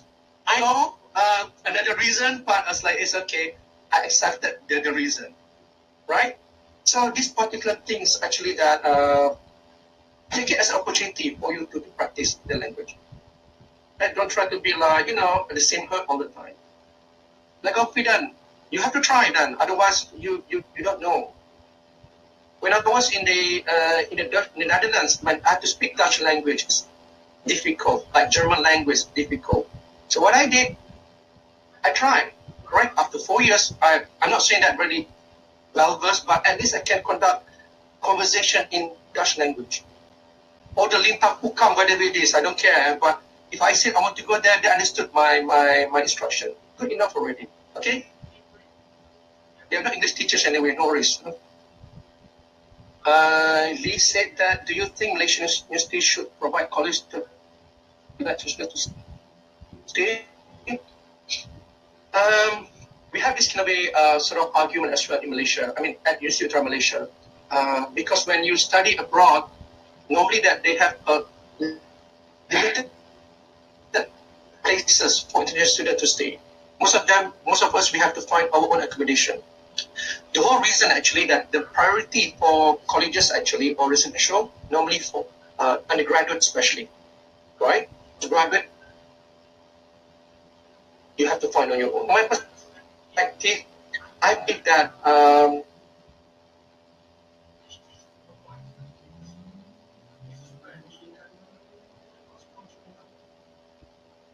that if they stay outside, of course they'll stay with their friends, right? So when actually they will get involved with the activities, from my perspective, okay? But the problem is like many places, even we cannot accommodate our local students as well. Some of you probably have to stay outside because you're not active in curricular activity or college activities. So you have to, we call it kick out outside, right? So this particular thing due to, I can say due to the limited spaces that we have. But personally, I think that Malaysian university should provide colleges, especially those who are staying for 1 year or less than 3 years perspective. What are the advantages to study in Malaysia as an international student? Main advantage, you can see that cross-cultural perspective, these are the things that we always cherish. I mean, you can, because our English proficiency is quite good in nature, so these particular things will not hinder you not to communicate. And also that you will meet diverse belief system and races. This is the thing that I really cherish. Because I've been, I told you before that many places I cannot find this kind of a uniqueness of Malaysia, right? Tell me which country that you can have different food altogether under one roof. Tell me, none. I can say none. But Malaysia is like go fluidly, and the language becoming so vibrant. We can say macam, right? Whatever it is, lah, combination of Indian, Chinese, Malay altogether, English. The Rojak ones we call it. So this is one of the things that if you want to study about the cultural perspective, Malaysia is good as well. But also the cost, the fees in Malaysia are relatively low compared to some of the countries. The cost of living in Malaysia also low as well. This is one advantage that we have. And also you can get this kind of a highly recognized degrees. Like my students, when they went back to their places, their home countries, they have no issue to find a job. It depends where you graduated, of course. Normally that in Malaysia, we have this kind of a standardization in terms of curriculum. We have this particular, we call it the MQA, qualification.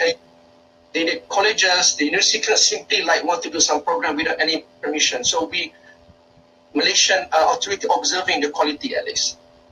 And they in far cheaper level compared to some other countries abroad. So, where do you students prefer to live when studying in Malaysia, campus, apartment, outside university? All right, my students, right? My students love to stay outside. Why? They say that I didn't want to be restricted with all this particular stay in the room after 12. This kind of quite restrictive in nature. They want to go outside because they want to, hang out, whatever it is. So it depends. Okay, if you have extra budget, stay outside will be okay for you. So you need to have a car.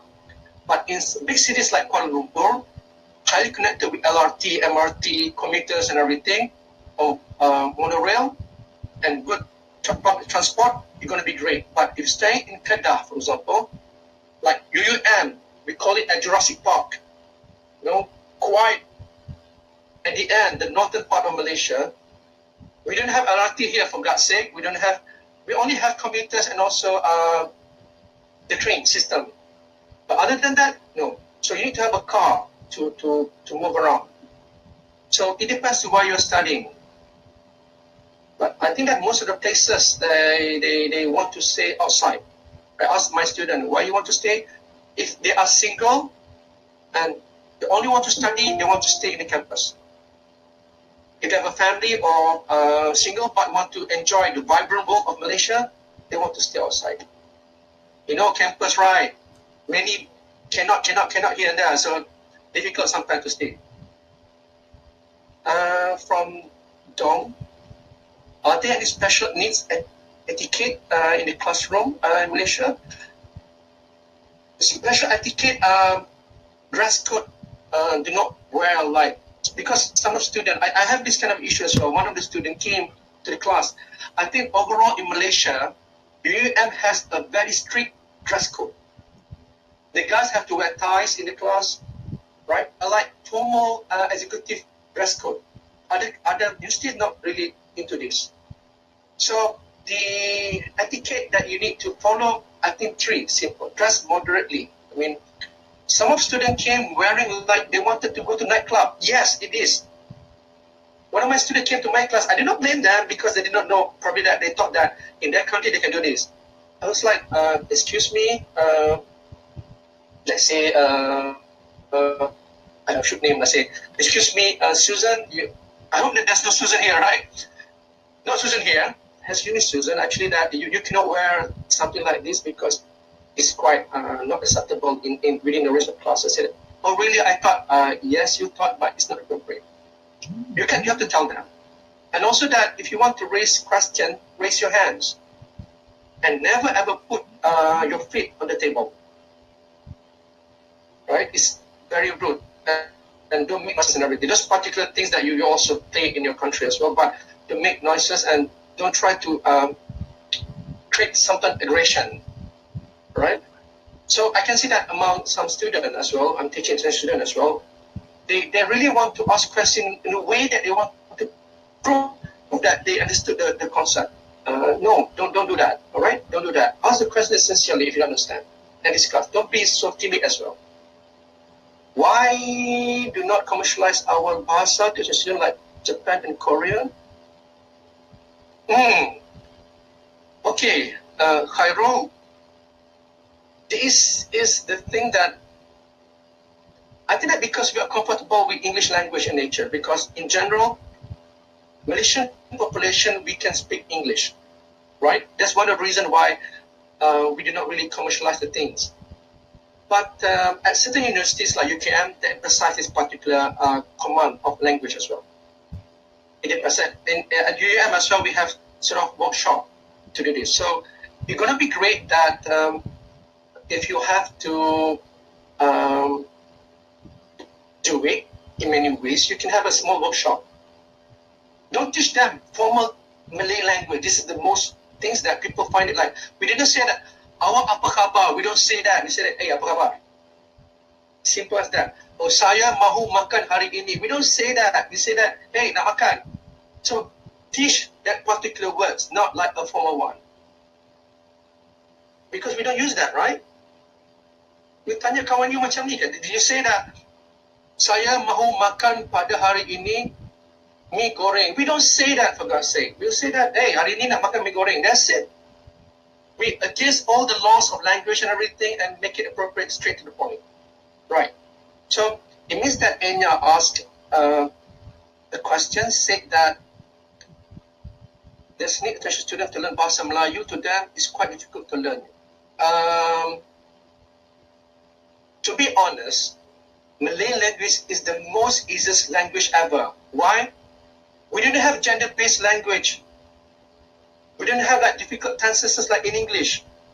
We didn't have a masculinity and femininity like in Spanish, the Spanish language, Dutch language, and German as well.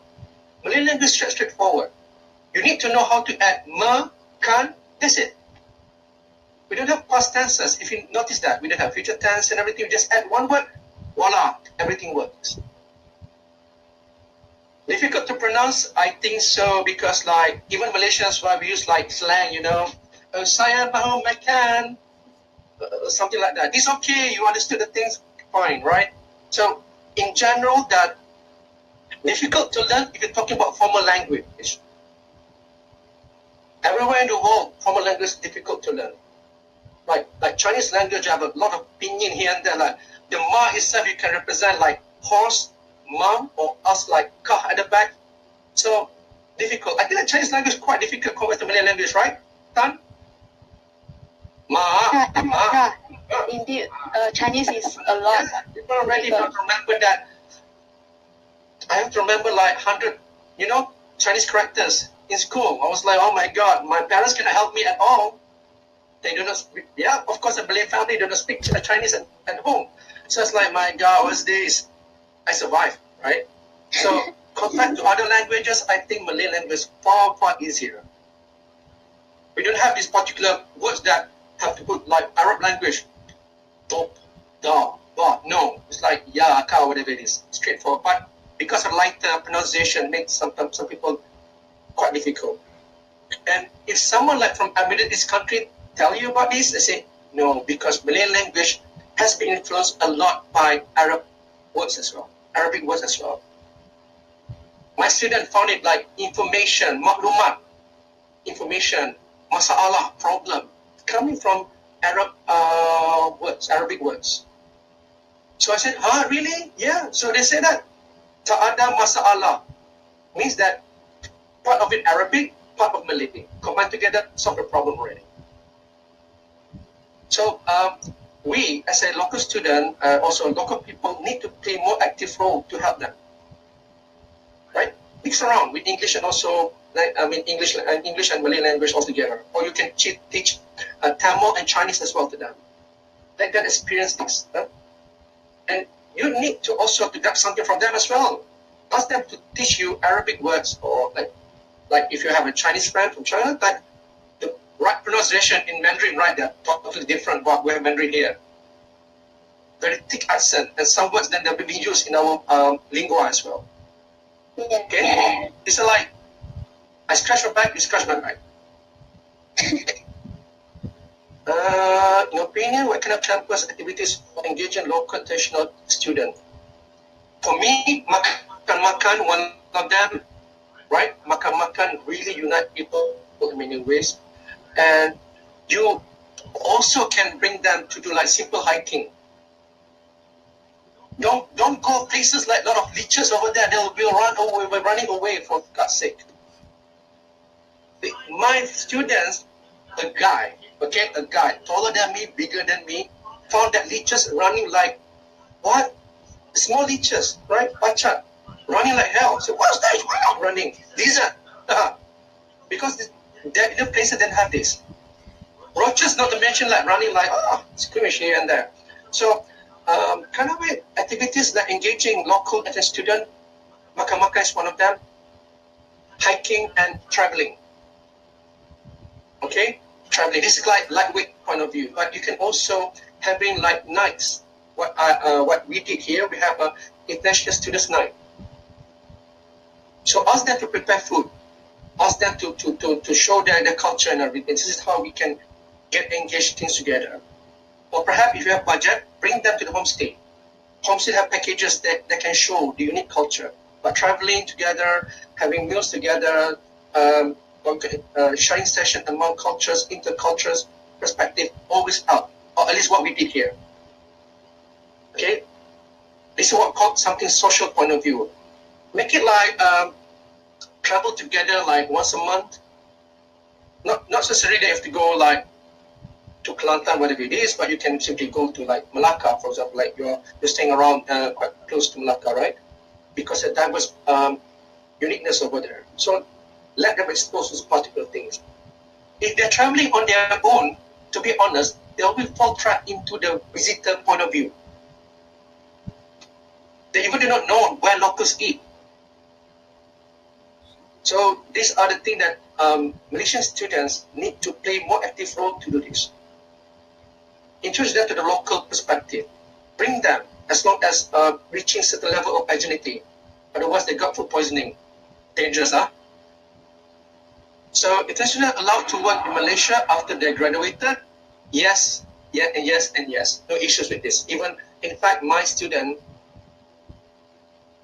graduated already. I mean, half of them work in Malaysia. No issues, huh? No issues. Of course, that those can require immigration or visa will be another one. Even you can, they can work part-time as well when they're studying. But I think that maximum is 20 hours per week, if not sure about maximum. And also that upon the agreement or the permission by the immigration department, they can work, okay? Up to 20 hours per week. Doctor, Yes? can I ask something? Yes, of course. I am asking on behalf of my international friend. Is it safe to study in Malaysia? That's all. Okay, many places in the world, that will be the first concern issues. The first question we ask ourselves that, do we feel safe in our own country?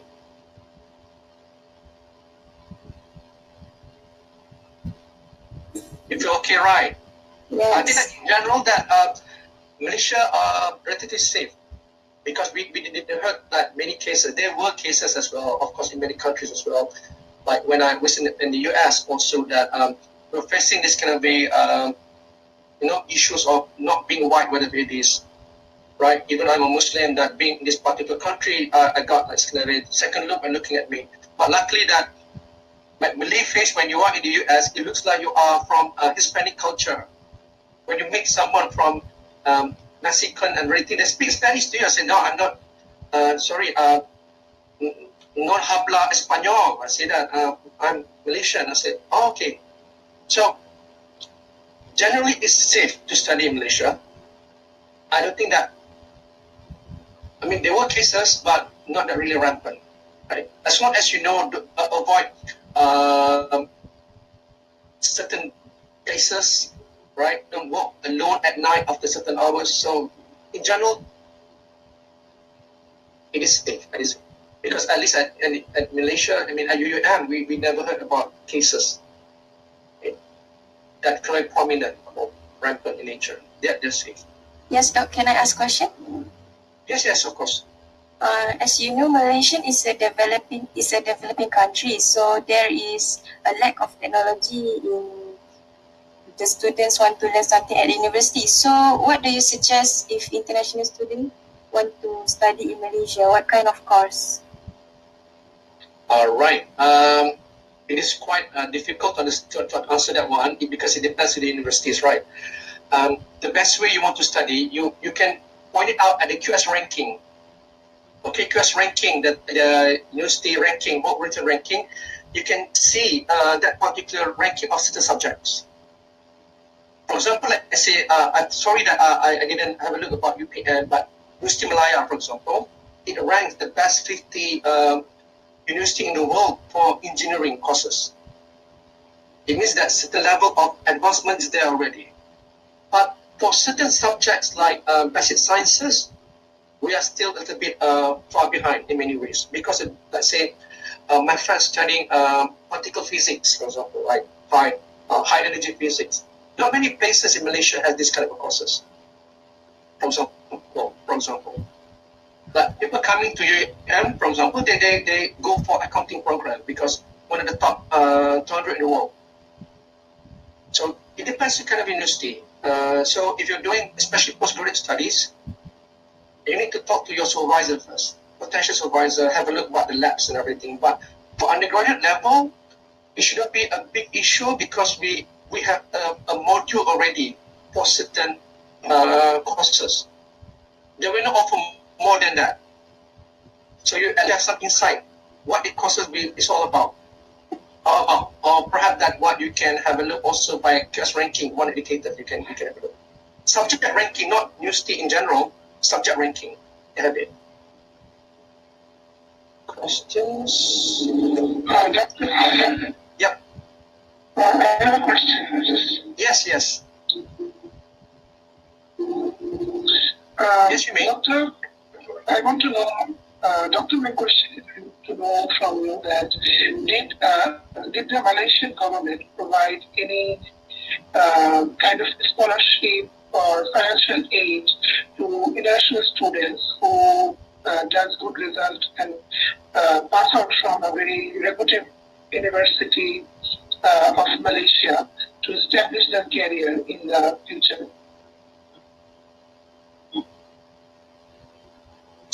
At certain university, they have scholarship offered, right? They have scholarship. Also, that they have it, what we call it, Malaysia International Scholarship Program. At our Ministry of Higher Education website, they have it. It is a quite competitive scholarship in nature. And they have it. I mean, some local universities have it, but quite competitive, right? Normally for undergraduate, not that much. For postgraduate level. Yeah, postgraduate, for example, like masters and PhD, sometimes they have it. Some lecturers, they have it research grant where they can hire students to study and being paid as a research assistant. Well, at least this is the thing I did with my students as well. For postgraduate, undergraduate, quite limited option. Here you have. You can have a look at the Ministry of Higher Education website and go to the Malaysia International Scholarship Program. The field not that really diverse in nature. I think that it's engineering. Selected subject is social sciences as well. Not that really. Not all courses be offered scholarship. Okay. All right. Thank you. Okay. Welcome. How much student need to spend to study? For the cost of living, it depends. It varies from what kind of places that you are be studying. Like if you're studying like remote area, not say remote area, it means that quite far to big cities, the costs are cheaper, far cheaper. But you have additional costs like other things. Like for example, you need to have your own transportation in general. But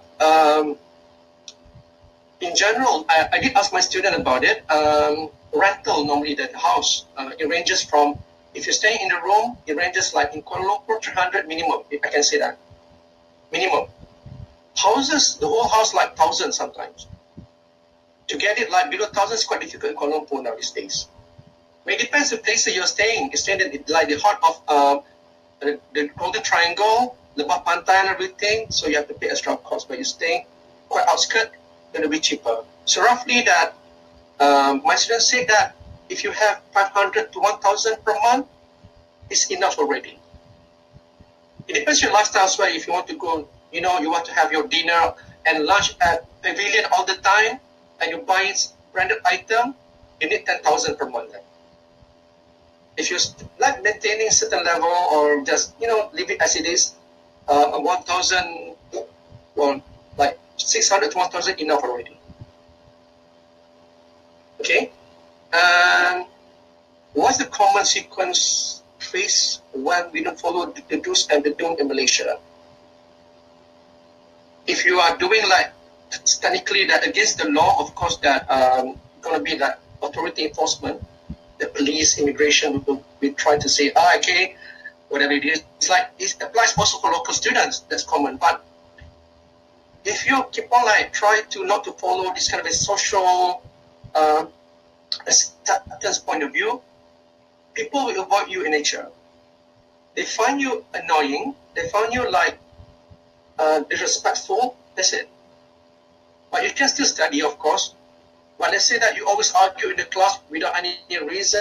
It's quite annoying in nature.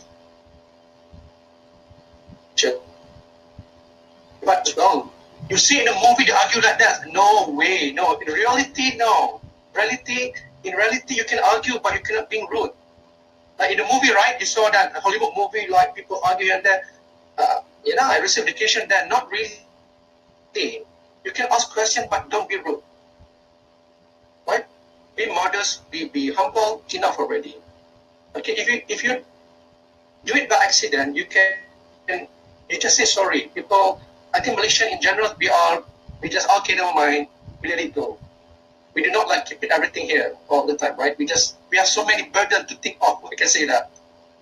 Okay, so should be okay. I mean, but if anything against the law, gonna be like really trouble. Doctor, do you think Malaysia university should separate the class between the international student and Malaysian student? At UUM, we don't do this.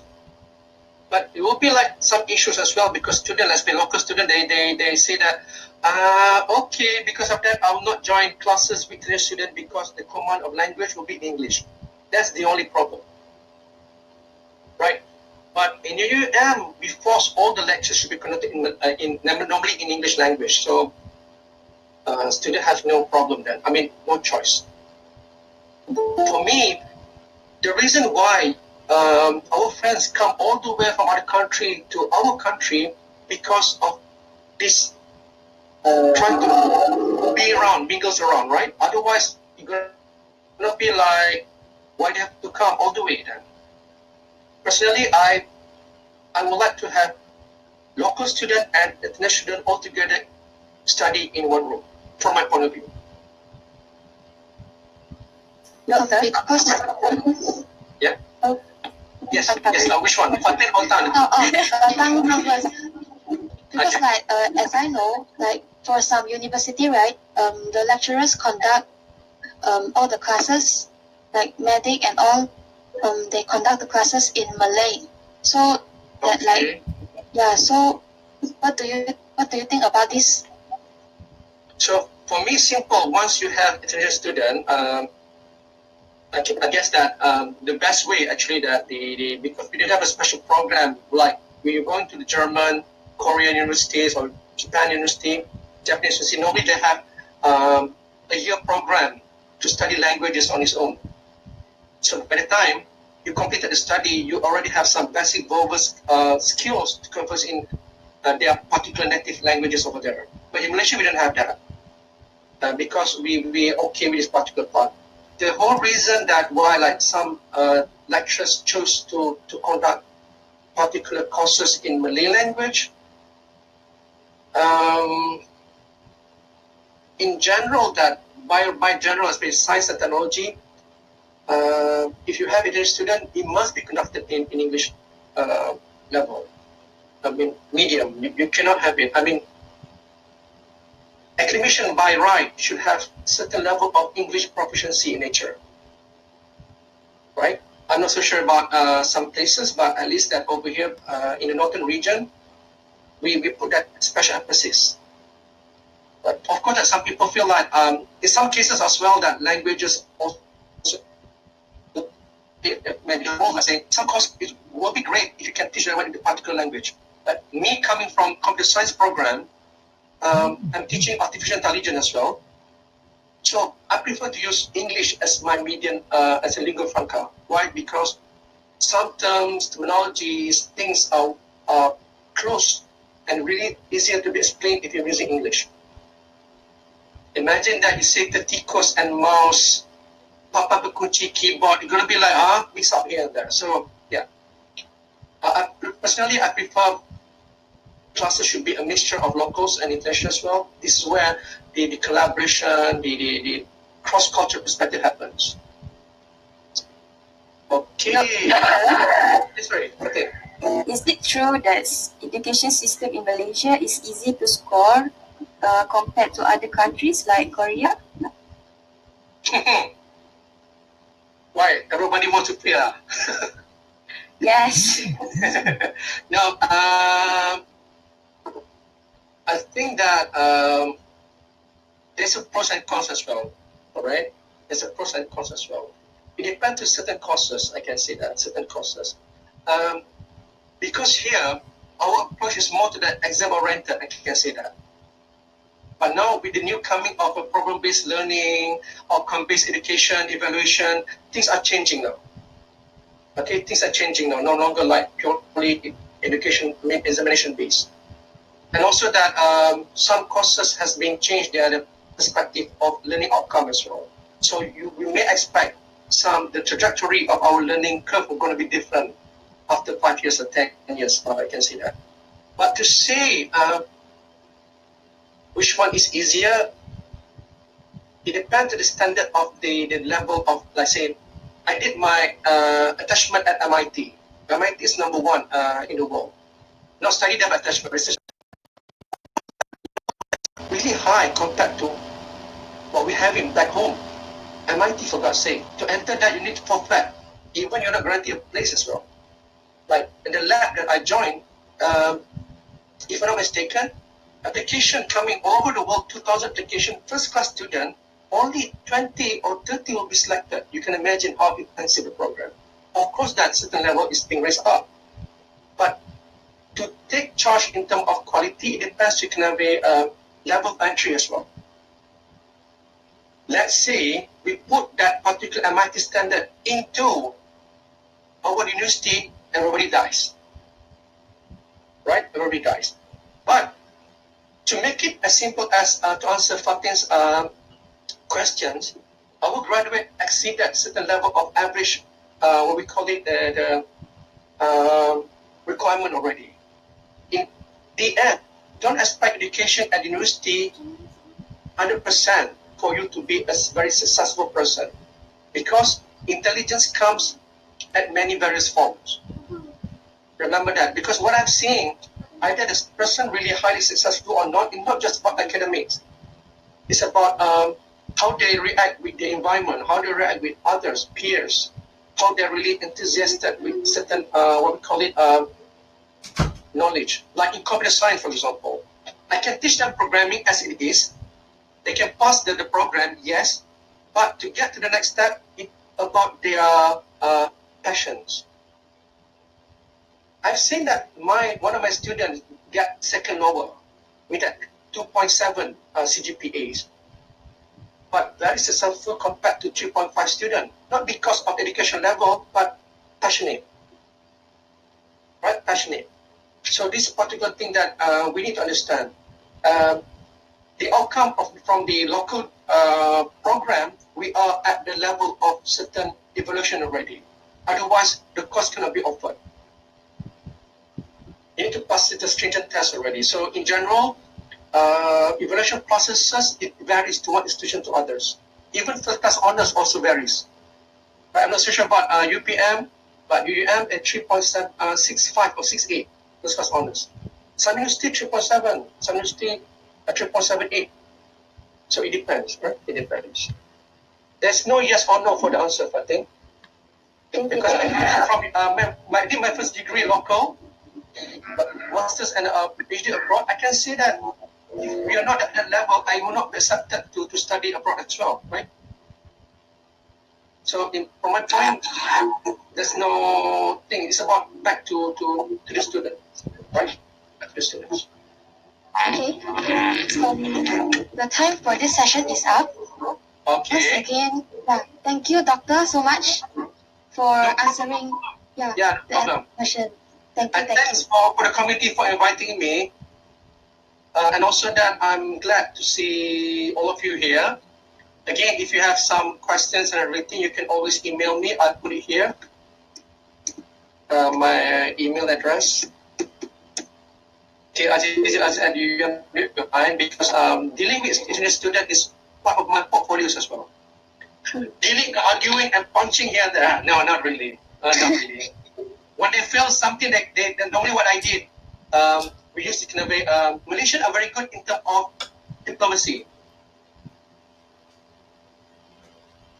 That really blah blah blah, and then we change the trajectory of answering the questions. Be good on that, right?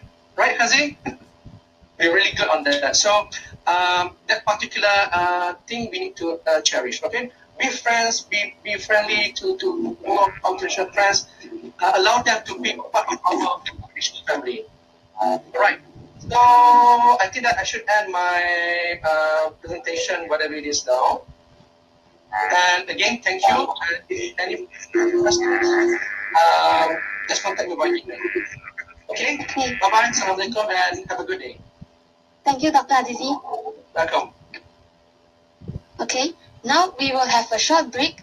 So please have a sip of water and go around,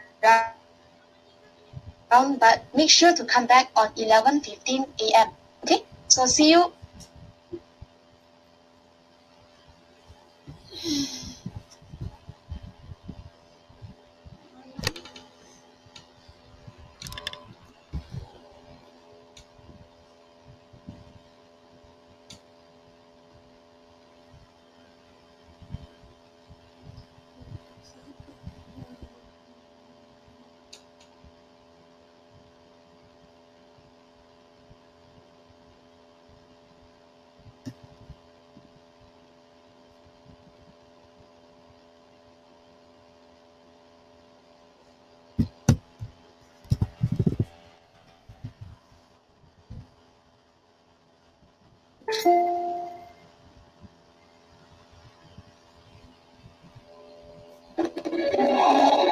Oh my gosh, Mum. You told me Malaysia was going to be amazing. I've been here 24 hours and it's so boring.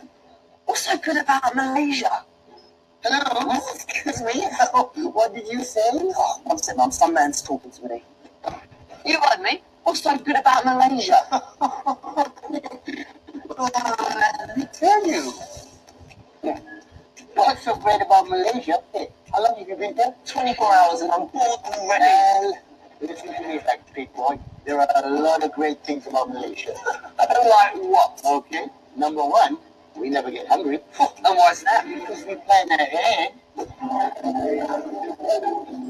Hey, every lunchtime or dinner, dear? Yeah, you must plan ahead, man. Hello, brother. Ruben. Hey, later, sampai je ya. Your area, my area. Reason number 2. Your country got rain on it. And I don't mean rain as rain, but you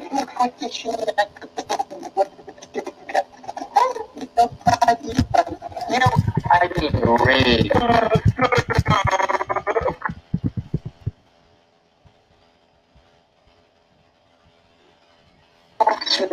It's only Malaysia was going to be amazing. I've been here 24 hours. And it's so boring. What's so good about Malaysia? Hello, excuse me. What did you say? Oh, one second, Mum. Some man's talking to me.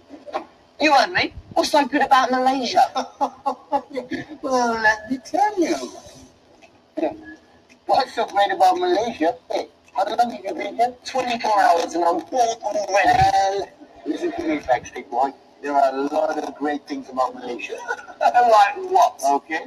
Number 1, we never get hungry. And why's that? Because we plan ahead.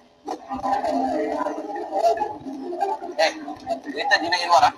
Every lunchtime or dinner, dear? Yeah, you must plan ahead, man. Hello, brother. Ruben. Hey, later, sampai je ya. Your area, my area. Reason number 2. Your country got rain a lot. And I don't mean rain as in Korean boy, but you know, I mean rain. Of course we have rain, silly. Oh yeah? So what do you use rain for? Well, we use rain to build dams and hydroelectric power plants. Well, we also use rain to build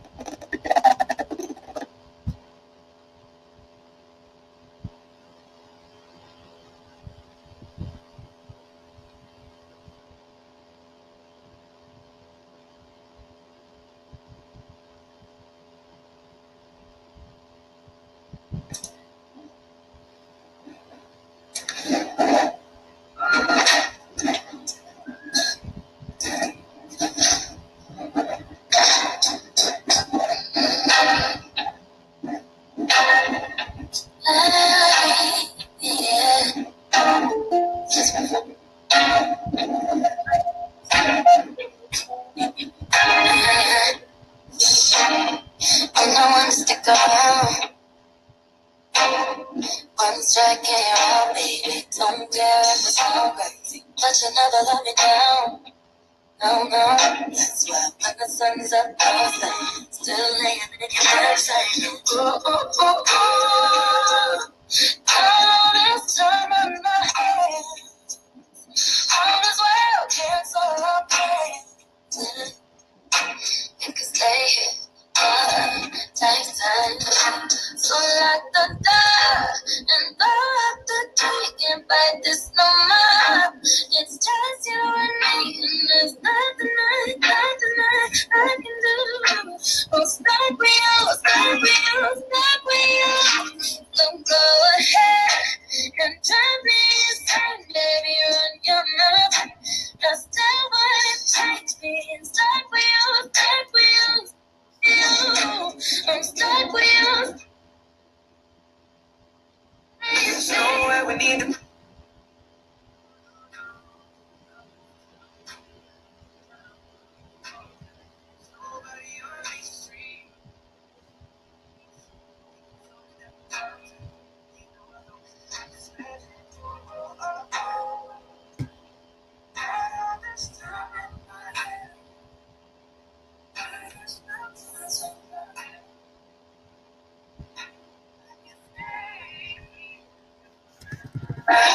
So lock the door and drop the key. Can't fight this no more. It's just you and me, and there's nothing I can do.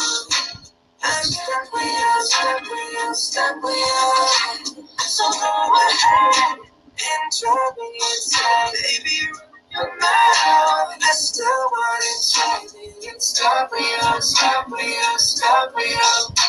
I'm stuck with you, stuck with you, stuck with you. Oh, baby, come take all my time. Don't make me lose my mind. We got all that we need here.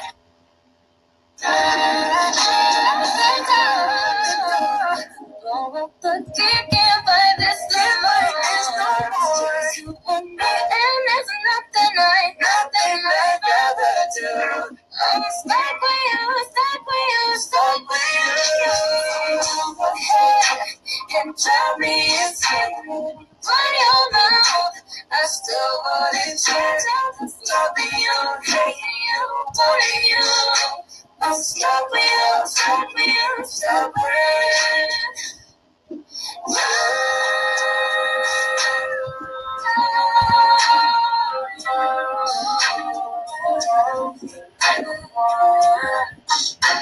stuck with you, stuck with you, stuck with you.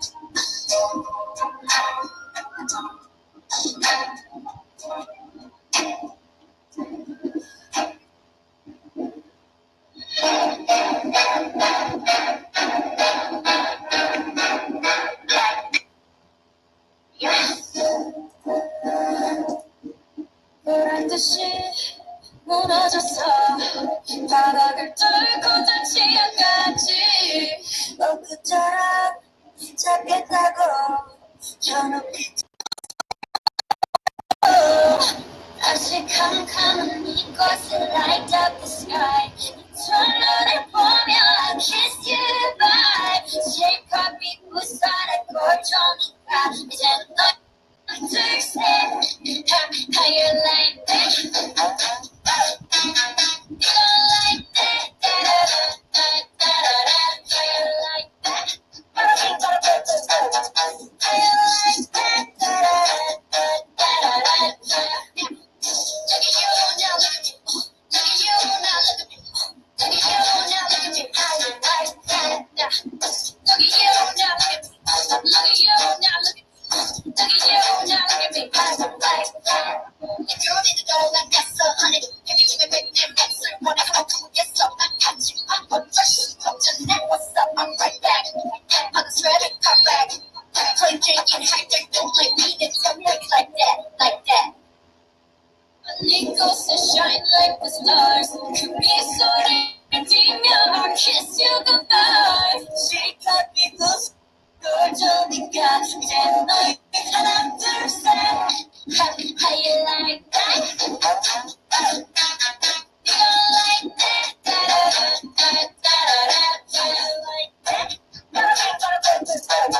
how you like that da-da-da-da-da-da look at you now look at me look at you now look at me look at you now look at me how you like that look at you now look at me look at you now look at me look at you now look at me how you like 나에게 이제는 축하했던 날 어둠과 색을 갖춰있던 날 그때쯤에 넌 내게 내가 했어 Up in the sky it's a bird it's a plane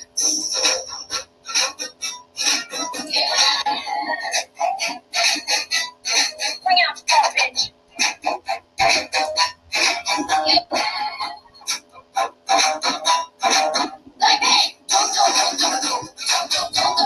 how you like that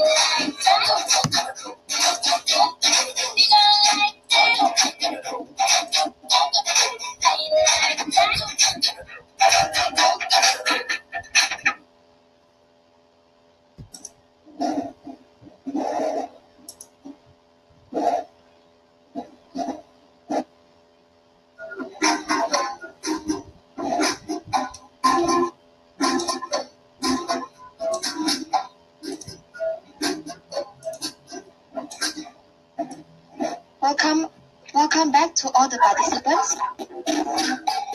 Now is the session that all of you are waiting for.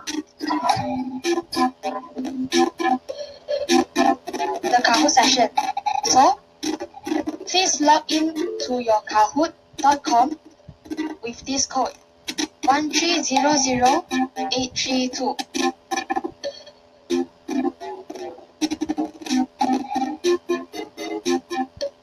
I repeat. So please log in to www.kahoot.it, okay, online, and join with this code 1300832. Okay, you may join now.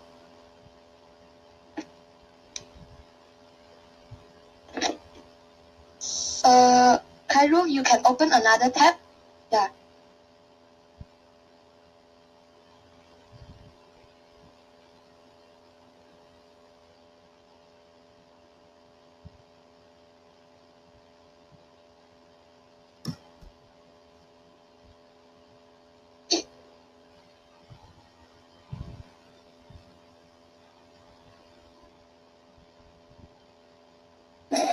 Okay, I can see 4 players already.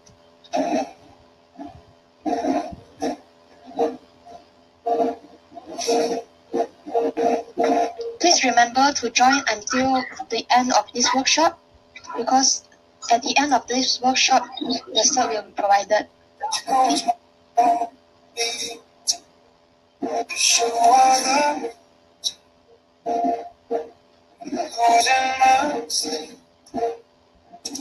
Please come.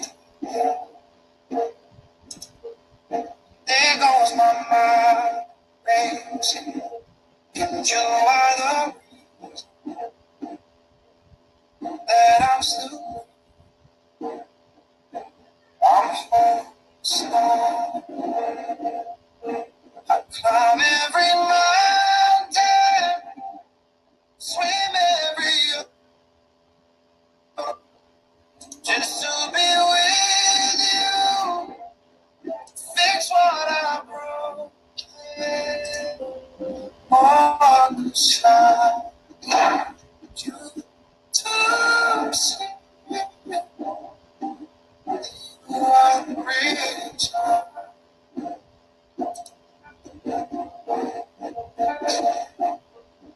There goes my hand. You are the my heart keeps beating. I need you. If I could turn back the clock, I'd make sure the light defeated the dark. I'd spend every hour of every day keeping you safe. I'd climb every mountain, swim every ocean, just to be with you. Fix what I broke. Yeah, no, 'cause I need you to see that you are the reason.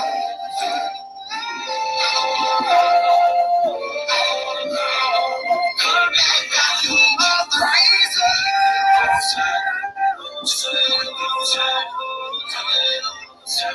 Need you to hold me tight.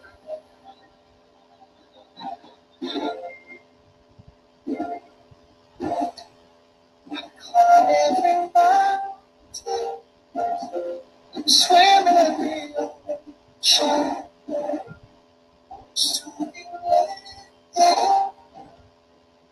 Fix what I broke. 'Cause I need you to see you are the reason.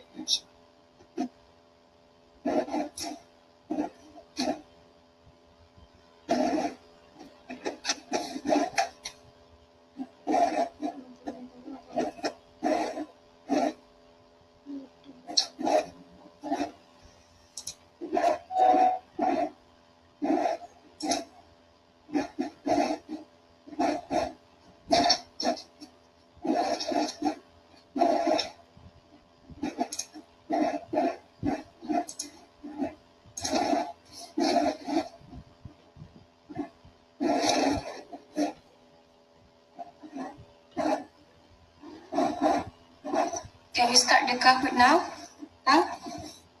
Is everyone in?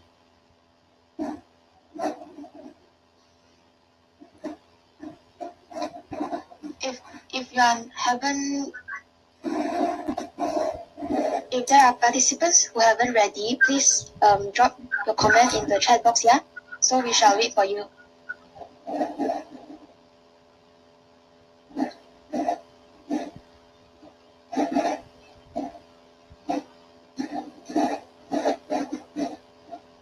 Okay, I see Rabia done.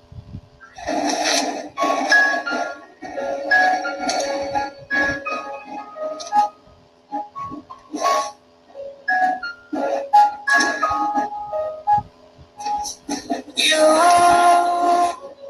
and I, we're like fireworks and symphonies exploding in the sky. You are my life, like all the missing pieces of my heart, they finally collide. So start time right here and now, like, 'cause I don't ever wanna close my eyes. Without you, I feel I'm half of a hole. Without you, I've got no hand to hold. Now I'm torn like a sail in a storm. Without you, the sun's so low. The sun's so low. With you, I fall. It's like I'm casting silhouettes upon the wall. You are a beautiful man. Fatin? It's like we're standing here. Yes? I think we need to reconnect the screen because it's a bit blur. Alright, wait, I try to share again. To the questions just now, the question will be on screen, and then you will have to press the answers in the Kahoot tab. Okay? Can you see it clear? Yeah, now it's better. Okay, can I start now? Yeah, okay. So all participants, we will start now, yeah? So, ready lah? Okay. There will be 20 questions. Okay. The first question, how to greet Malaysian people?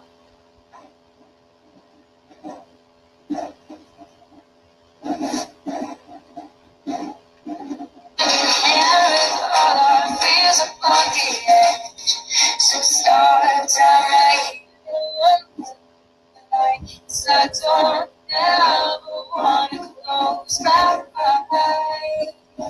Without you, 5 seconds more.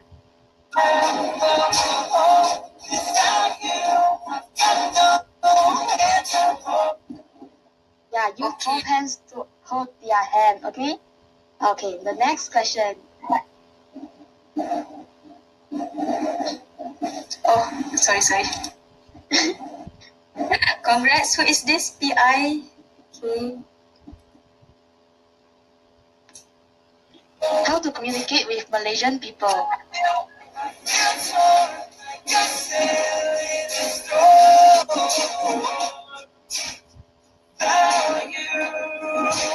I'm just a sad song. You're the perfect melody.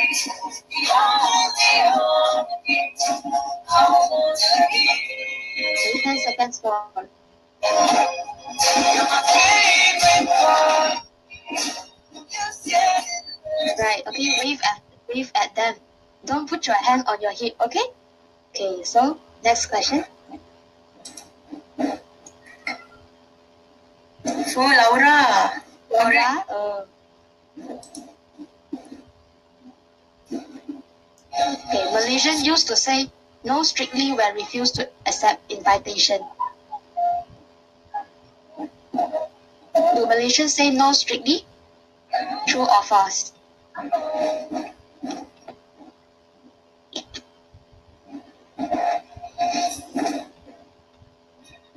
So easy, right?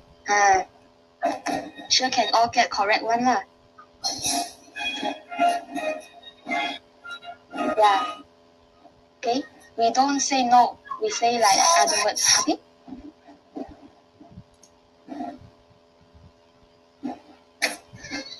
Oh, peace. Who is peace? Okay. Okay, the fourth question. All of this is not Malaysian practices when visit guest house except which one?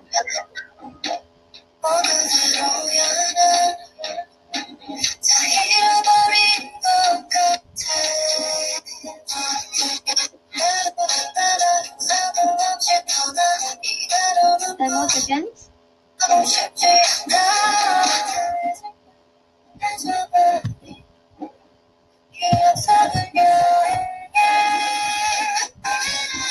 Alright, wear shoes. Okay, we don't wear shoes in house.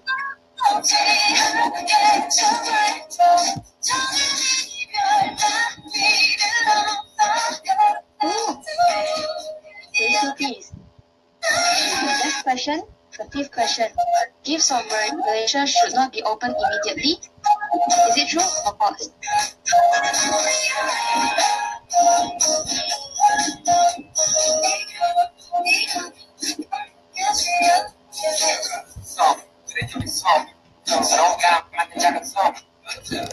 Okay, true. Should not open. Okay?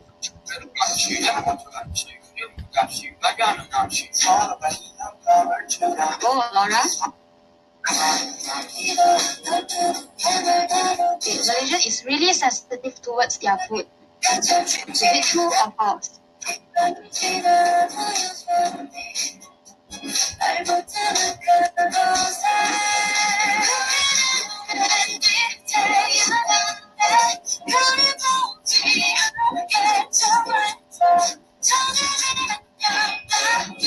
True lah.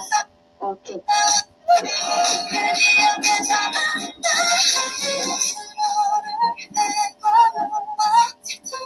Laura. Okay, Malaysian found that using left hand to eat is inappropriate. True or false?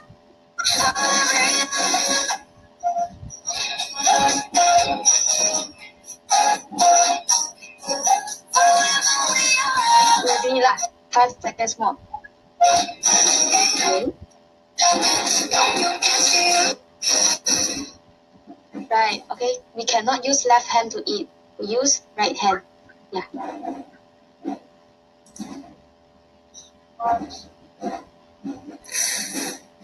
The same person, Laura and Ada.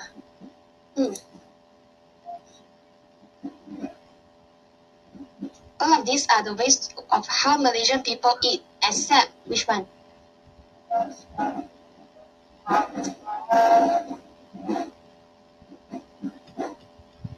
Which is false?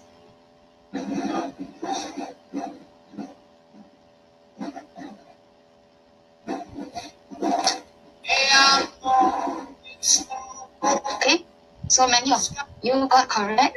Malays don't eat with chopsticks. It's Chinese who eat with chopsticks, yeah?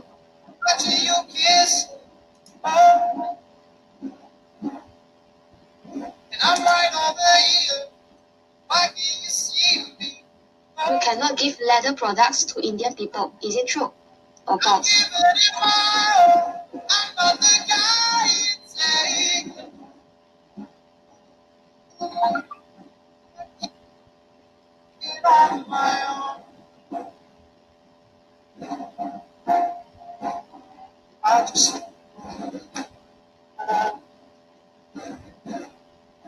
Okay, so it's true, Indian people cannot accept leather products. So the next question. Good job, yeah. Okay, the 10th question. Malaysians prefer gift that is wrapped in black and white. True or false? Yeah,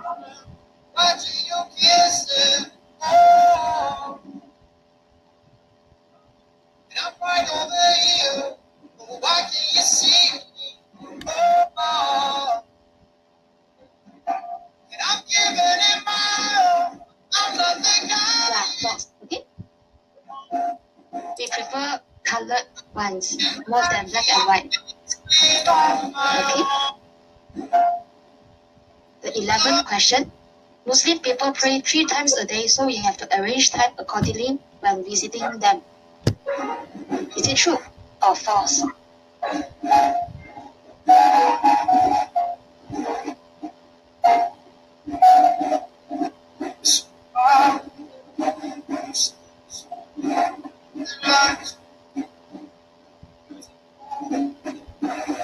Correct, false.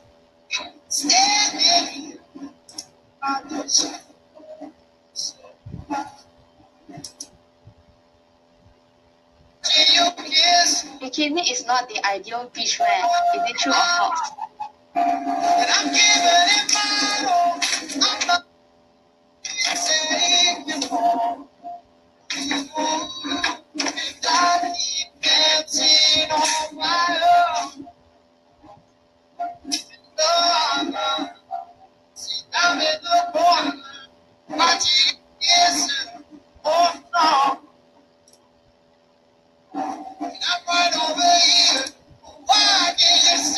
Okay, 13th question.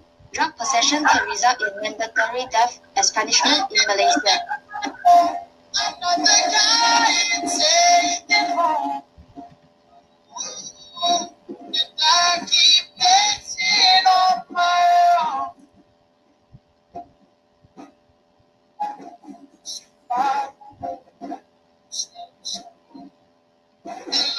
Okay, so we cannot have drugs in Malaysia, yeah, because we will have mandatory death as punishment.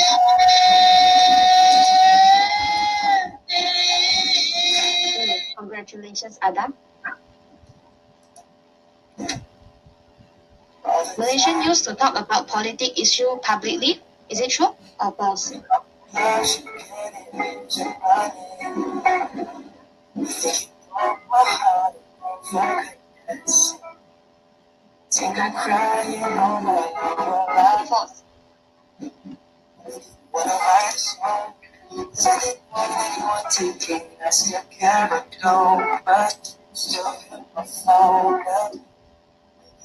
Malaysian value relationship harmony to avoid pressure confrontation. Mama don't like you, she likes me. And I never lied to you that I was wrong. But I was so caught up in my job, didn't see what's going on. Now I know.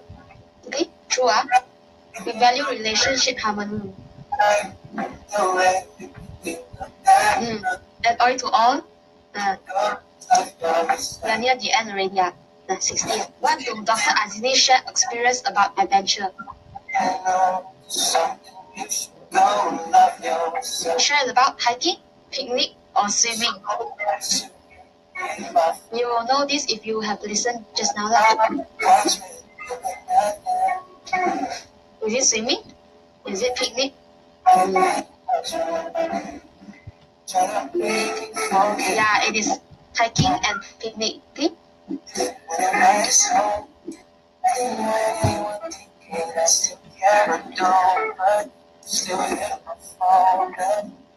Food can unite us more than politics. This one, very simple, very easy.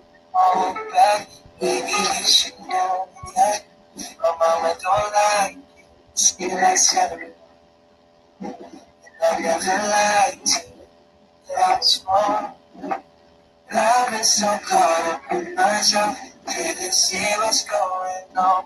Now I know. Okay, still got 2 people choose first. Okay.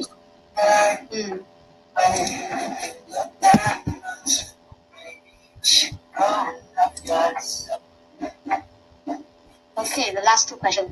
Malaysia is full with a lot of celebration except which one?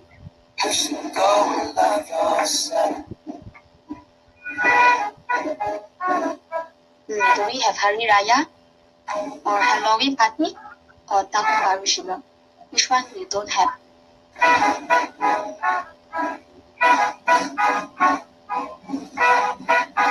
Okay, we don't really choose Halloween party over here.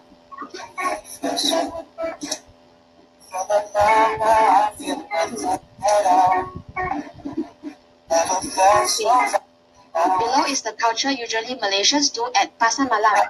Except which one?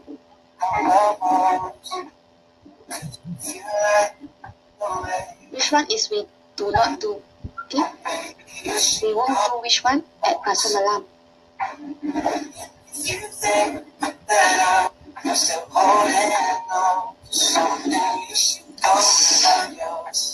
So I think I done the wrong answer, this one. Yeah, I think this one is wrong. Yeah. Sorry. Forgot. It's okay. Okay. Last question. Last question. Malaysian really loves durian. Oh, is it correct? I don't know about you lah, but I love durian a lot lah. Okay. So Malaysia really loves durian or not?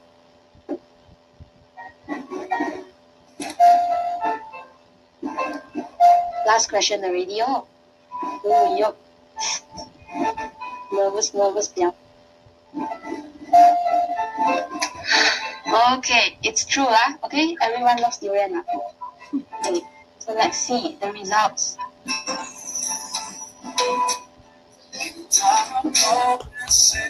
Congratulations, Rodney.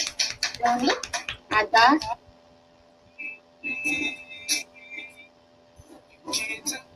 OAL. Okay. Yes. Thank you all for joining this game session, and this is really fun, isn't it? Okay. So to the winners, please leave your name and your phone number in the chat box. Okay. The winner for the first, second, and third winner, please leave your name and your phone number in the chat box.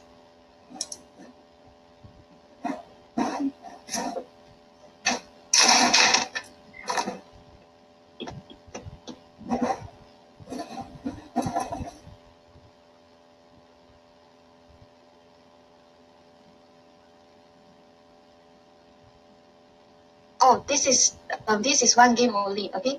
So this is the only and one game. But don't worry, you guys are doing a good job already, and yeah, it's not about the game but the spirit shown. Okay, so can the first, second, and third winner please leave your name, okay, and your position. For example, like if you are the first winner, then you say first winner, siapa nama, okay? Leave your name and your phone number so we can contact you later lah for your gift lah.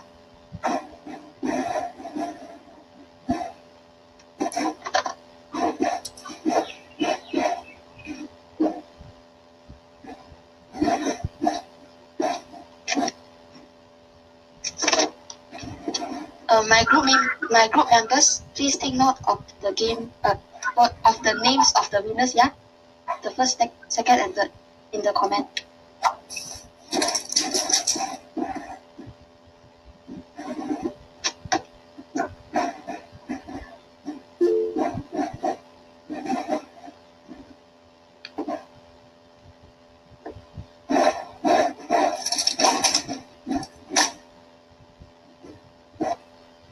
Okay, for the winners, please turn on your camera. We will have a camera session, the photo session for the winners lah. Okay. The others, please turn off your camera for a while. Thank you. Only the winners, yeah.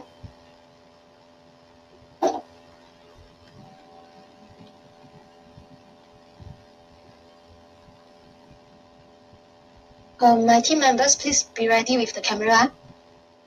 Is everyone ready? Who is AL? May I know who is AL?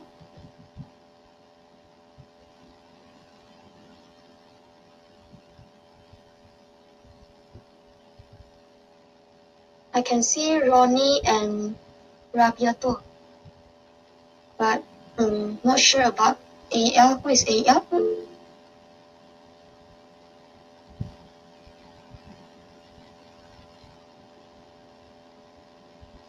Oh, Alia binti Abdul Rahman. Have you turned on your camera?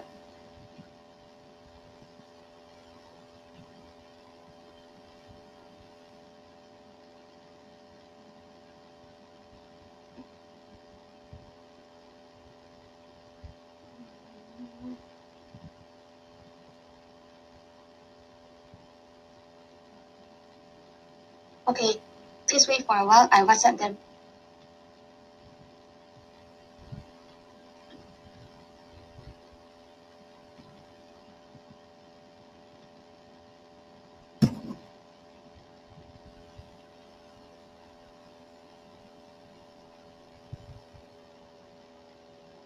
Okay, never mind.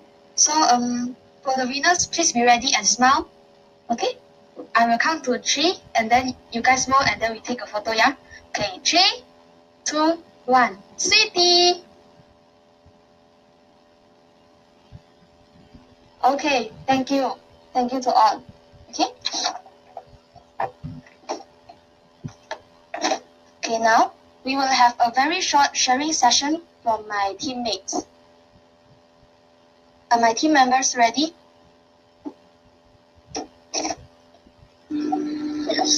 Yes. Okay, who will start first? Tariq, can you start first?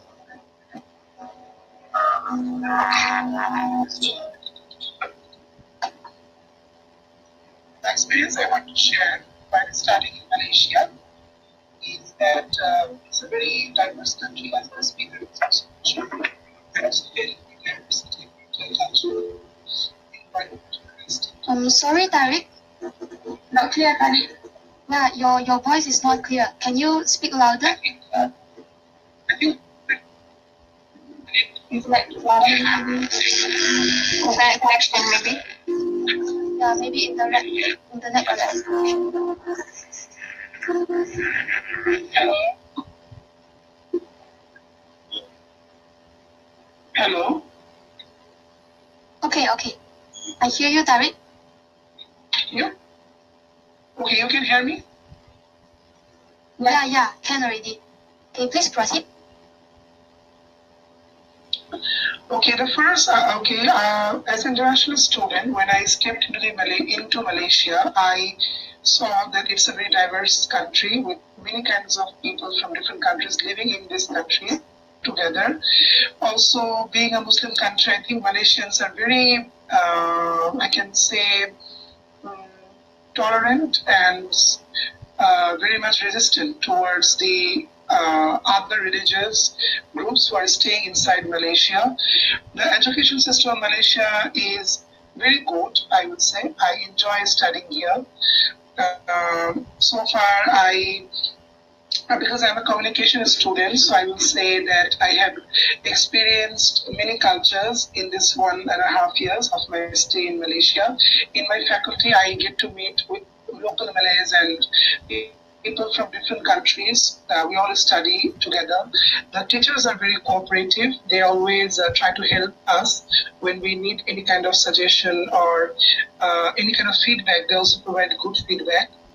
Also, I have seen that the food of Malaysia is very nice because I'm from Bangladesh, so I like eating spicy food. I like eating food that are much more spicier. But in Malaysia, there is a lot of options available. You can also eat spicy food, which has the Indian cuisine. You can also get foods that are not too spicy. They are not too spicy, but they are good in taste. Nasi goreng, ayam, and also I love the nasi impit with the peanut sauce. It's my favorite breakfast. Also, I love Malaysian bihun. So these are also the people of Malaysia are friendly. Most of them, I will say, friendly, and they try to help when you ask for anything. And I also love, and especially as a student of UPM, I want to mention that I like the atmosphere of UPM because it has a very good campus, so many trees, the environment is very natural. When I step outside, I can see birds chirping and the beautiful clean lakes and roads that is very comfortable to walk in and see, and very quiet, very not very because I love quiet and silence. So when people around me, they don't make that do not make too much of noise. I like that very much. So I will say that the overall situation here is very nice for a stay for an international student.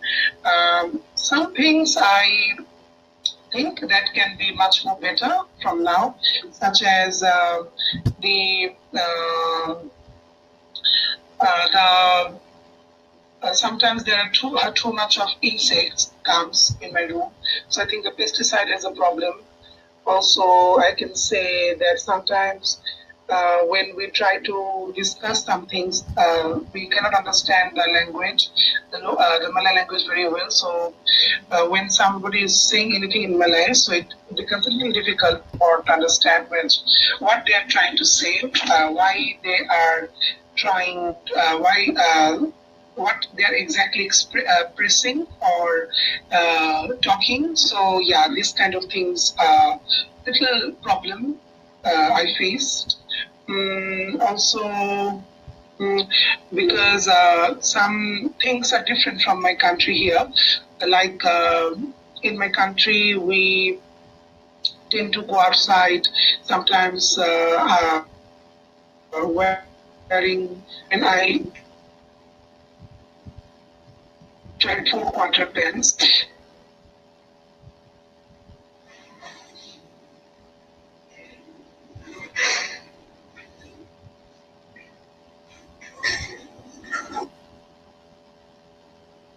Who are interested to study in Malaysia to come and experience. Thank you.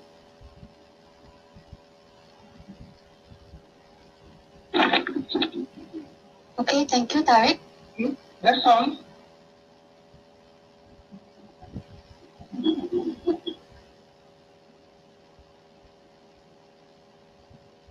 Is anyone, does anyone want to share about their experience in Malaysia? Even if you are locals, also never mind. For example, you are Malaysian since young until here, until now. Yeah, it's okay. Anything to share? Like your favorite food, your favorite hangout place? Anyone?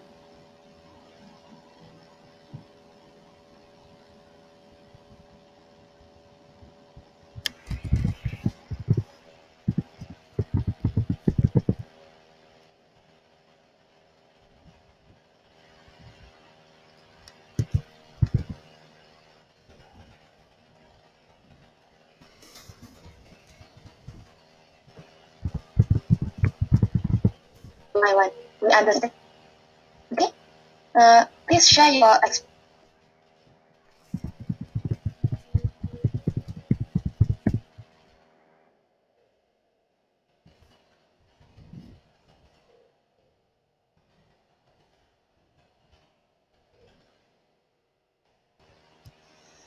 It was like how I handled it, like very hard for me to study there before, like I can't adjust. And after slowly when I meet the Malaysian people and then I communicate with them, like I'm very shy girl. So when I communicate with them, I feel like, yeah, maybe I can adjust. Slowly I sit with them, I talk with them, I visit to my friends, I eat with them. So I enjoy it. And when I before I talk with you that my father is not uh, not satisfied that I will study in Pakistan. So that he explored all the places and he chose that Malaysia is a safe country for the girls. So my father told that it is the best country, so that's why he told that I will study here. And the food is very good. I eat first time nasi lemak in one of the events I did in the UCSI.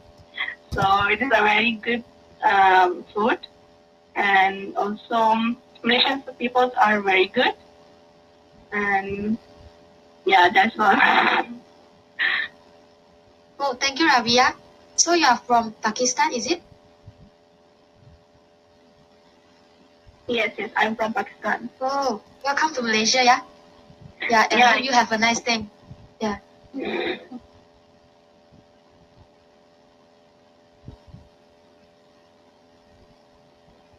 Anyone else want to share before we proceed?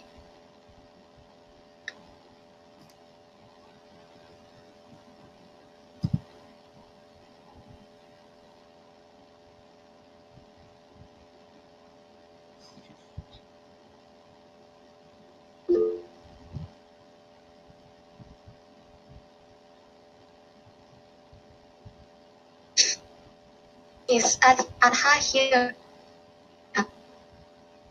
Adha, is it? Or anyone also, never mind.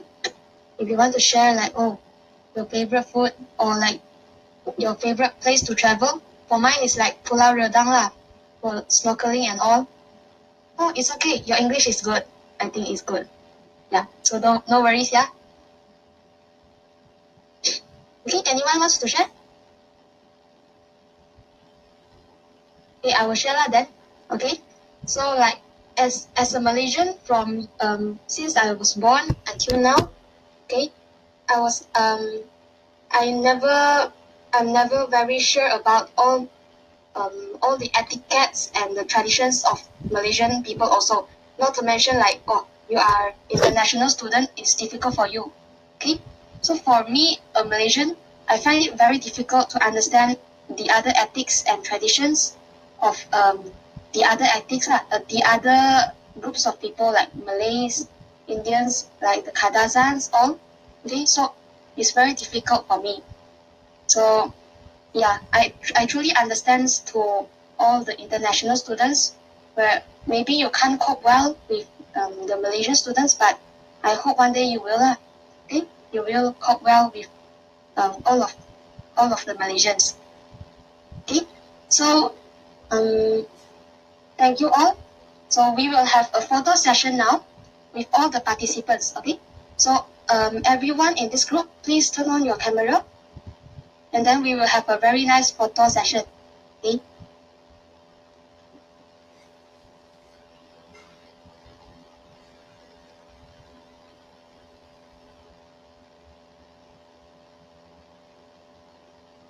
Okay, I can see most of you have opened the camera. Okay, some of you still haven't opened. Okay, my team, please be ready with the camera, yeah? Okay. On the count of three. Okay, 1, 2, 3. See it.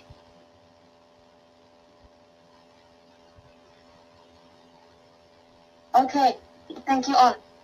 Okay, now, all the participants, we will send the feedback form in the WhatsApp now. Okay, so you must fill in the form, Google feedback form in the WhatsApp, and then come back later, yeah, because we have a conclusion to make. So until 11:56, okay, 2 minutes for you to fill up the form. Okay, you may do it now. Don't leave yet, yeah. Don't leave yet, yeah. Okay. Go and fill in the form first, and then come back 2 minutes later, yeah. Okay.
These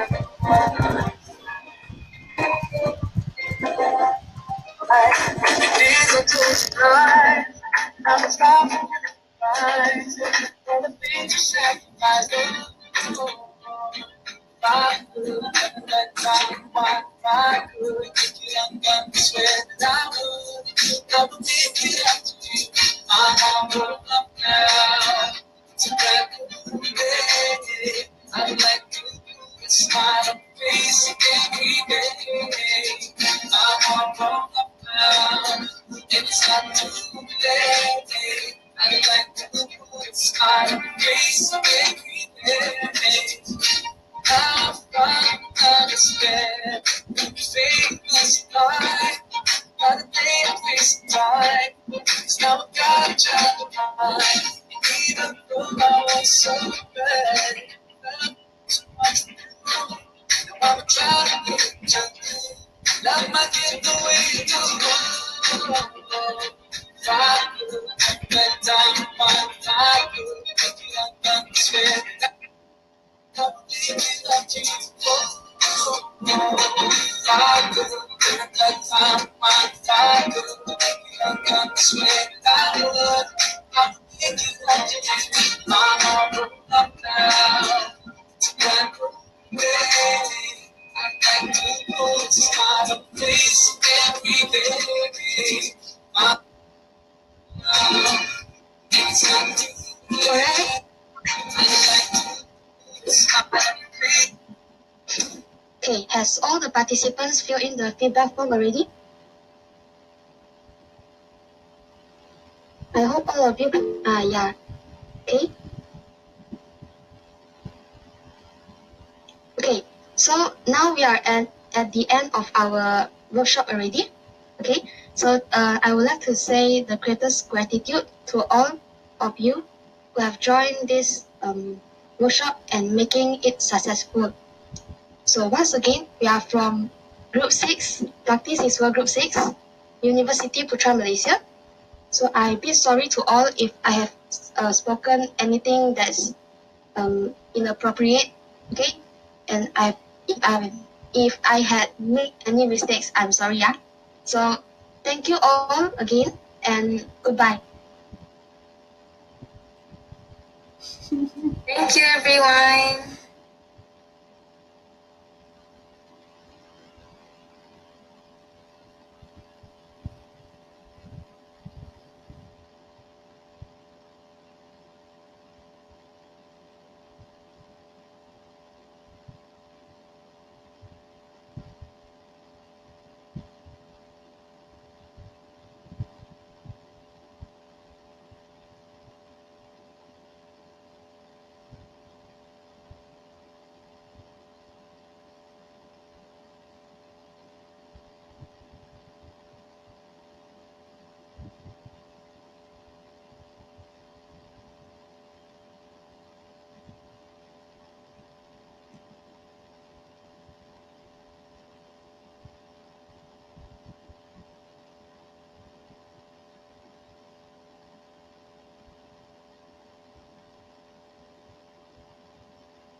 For me, you know you are the number one for me. You know you are the number one for me.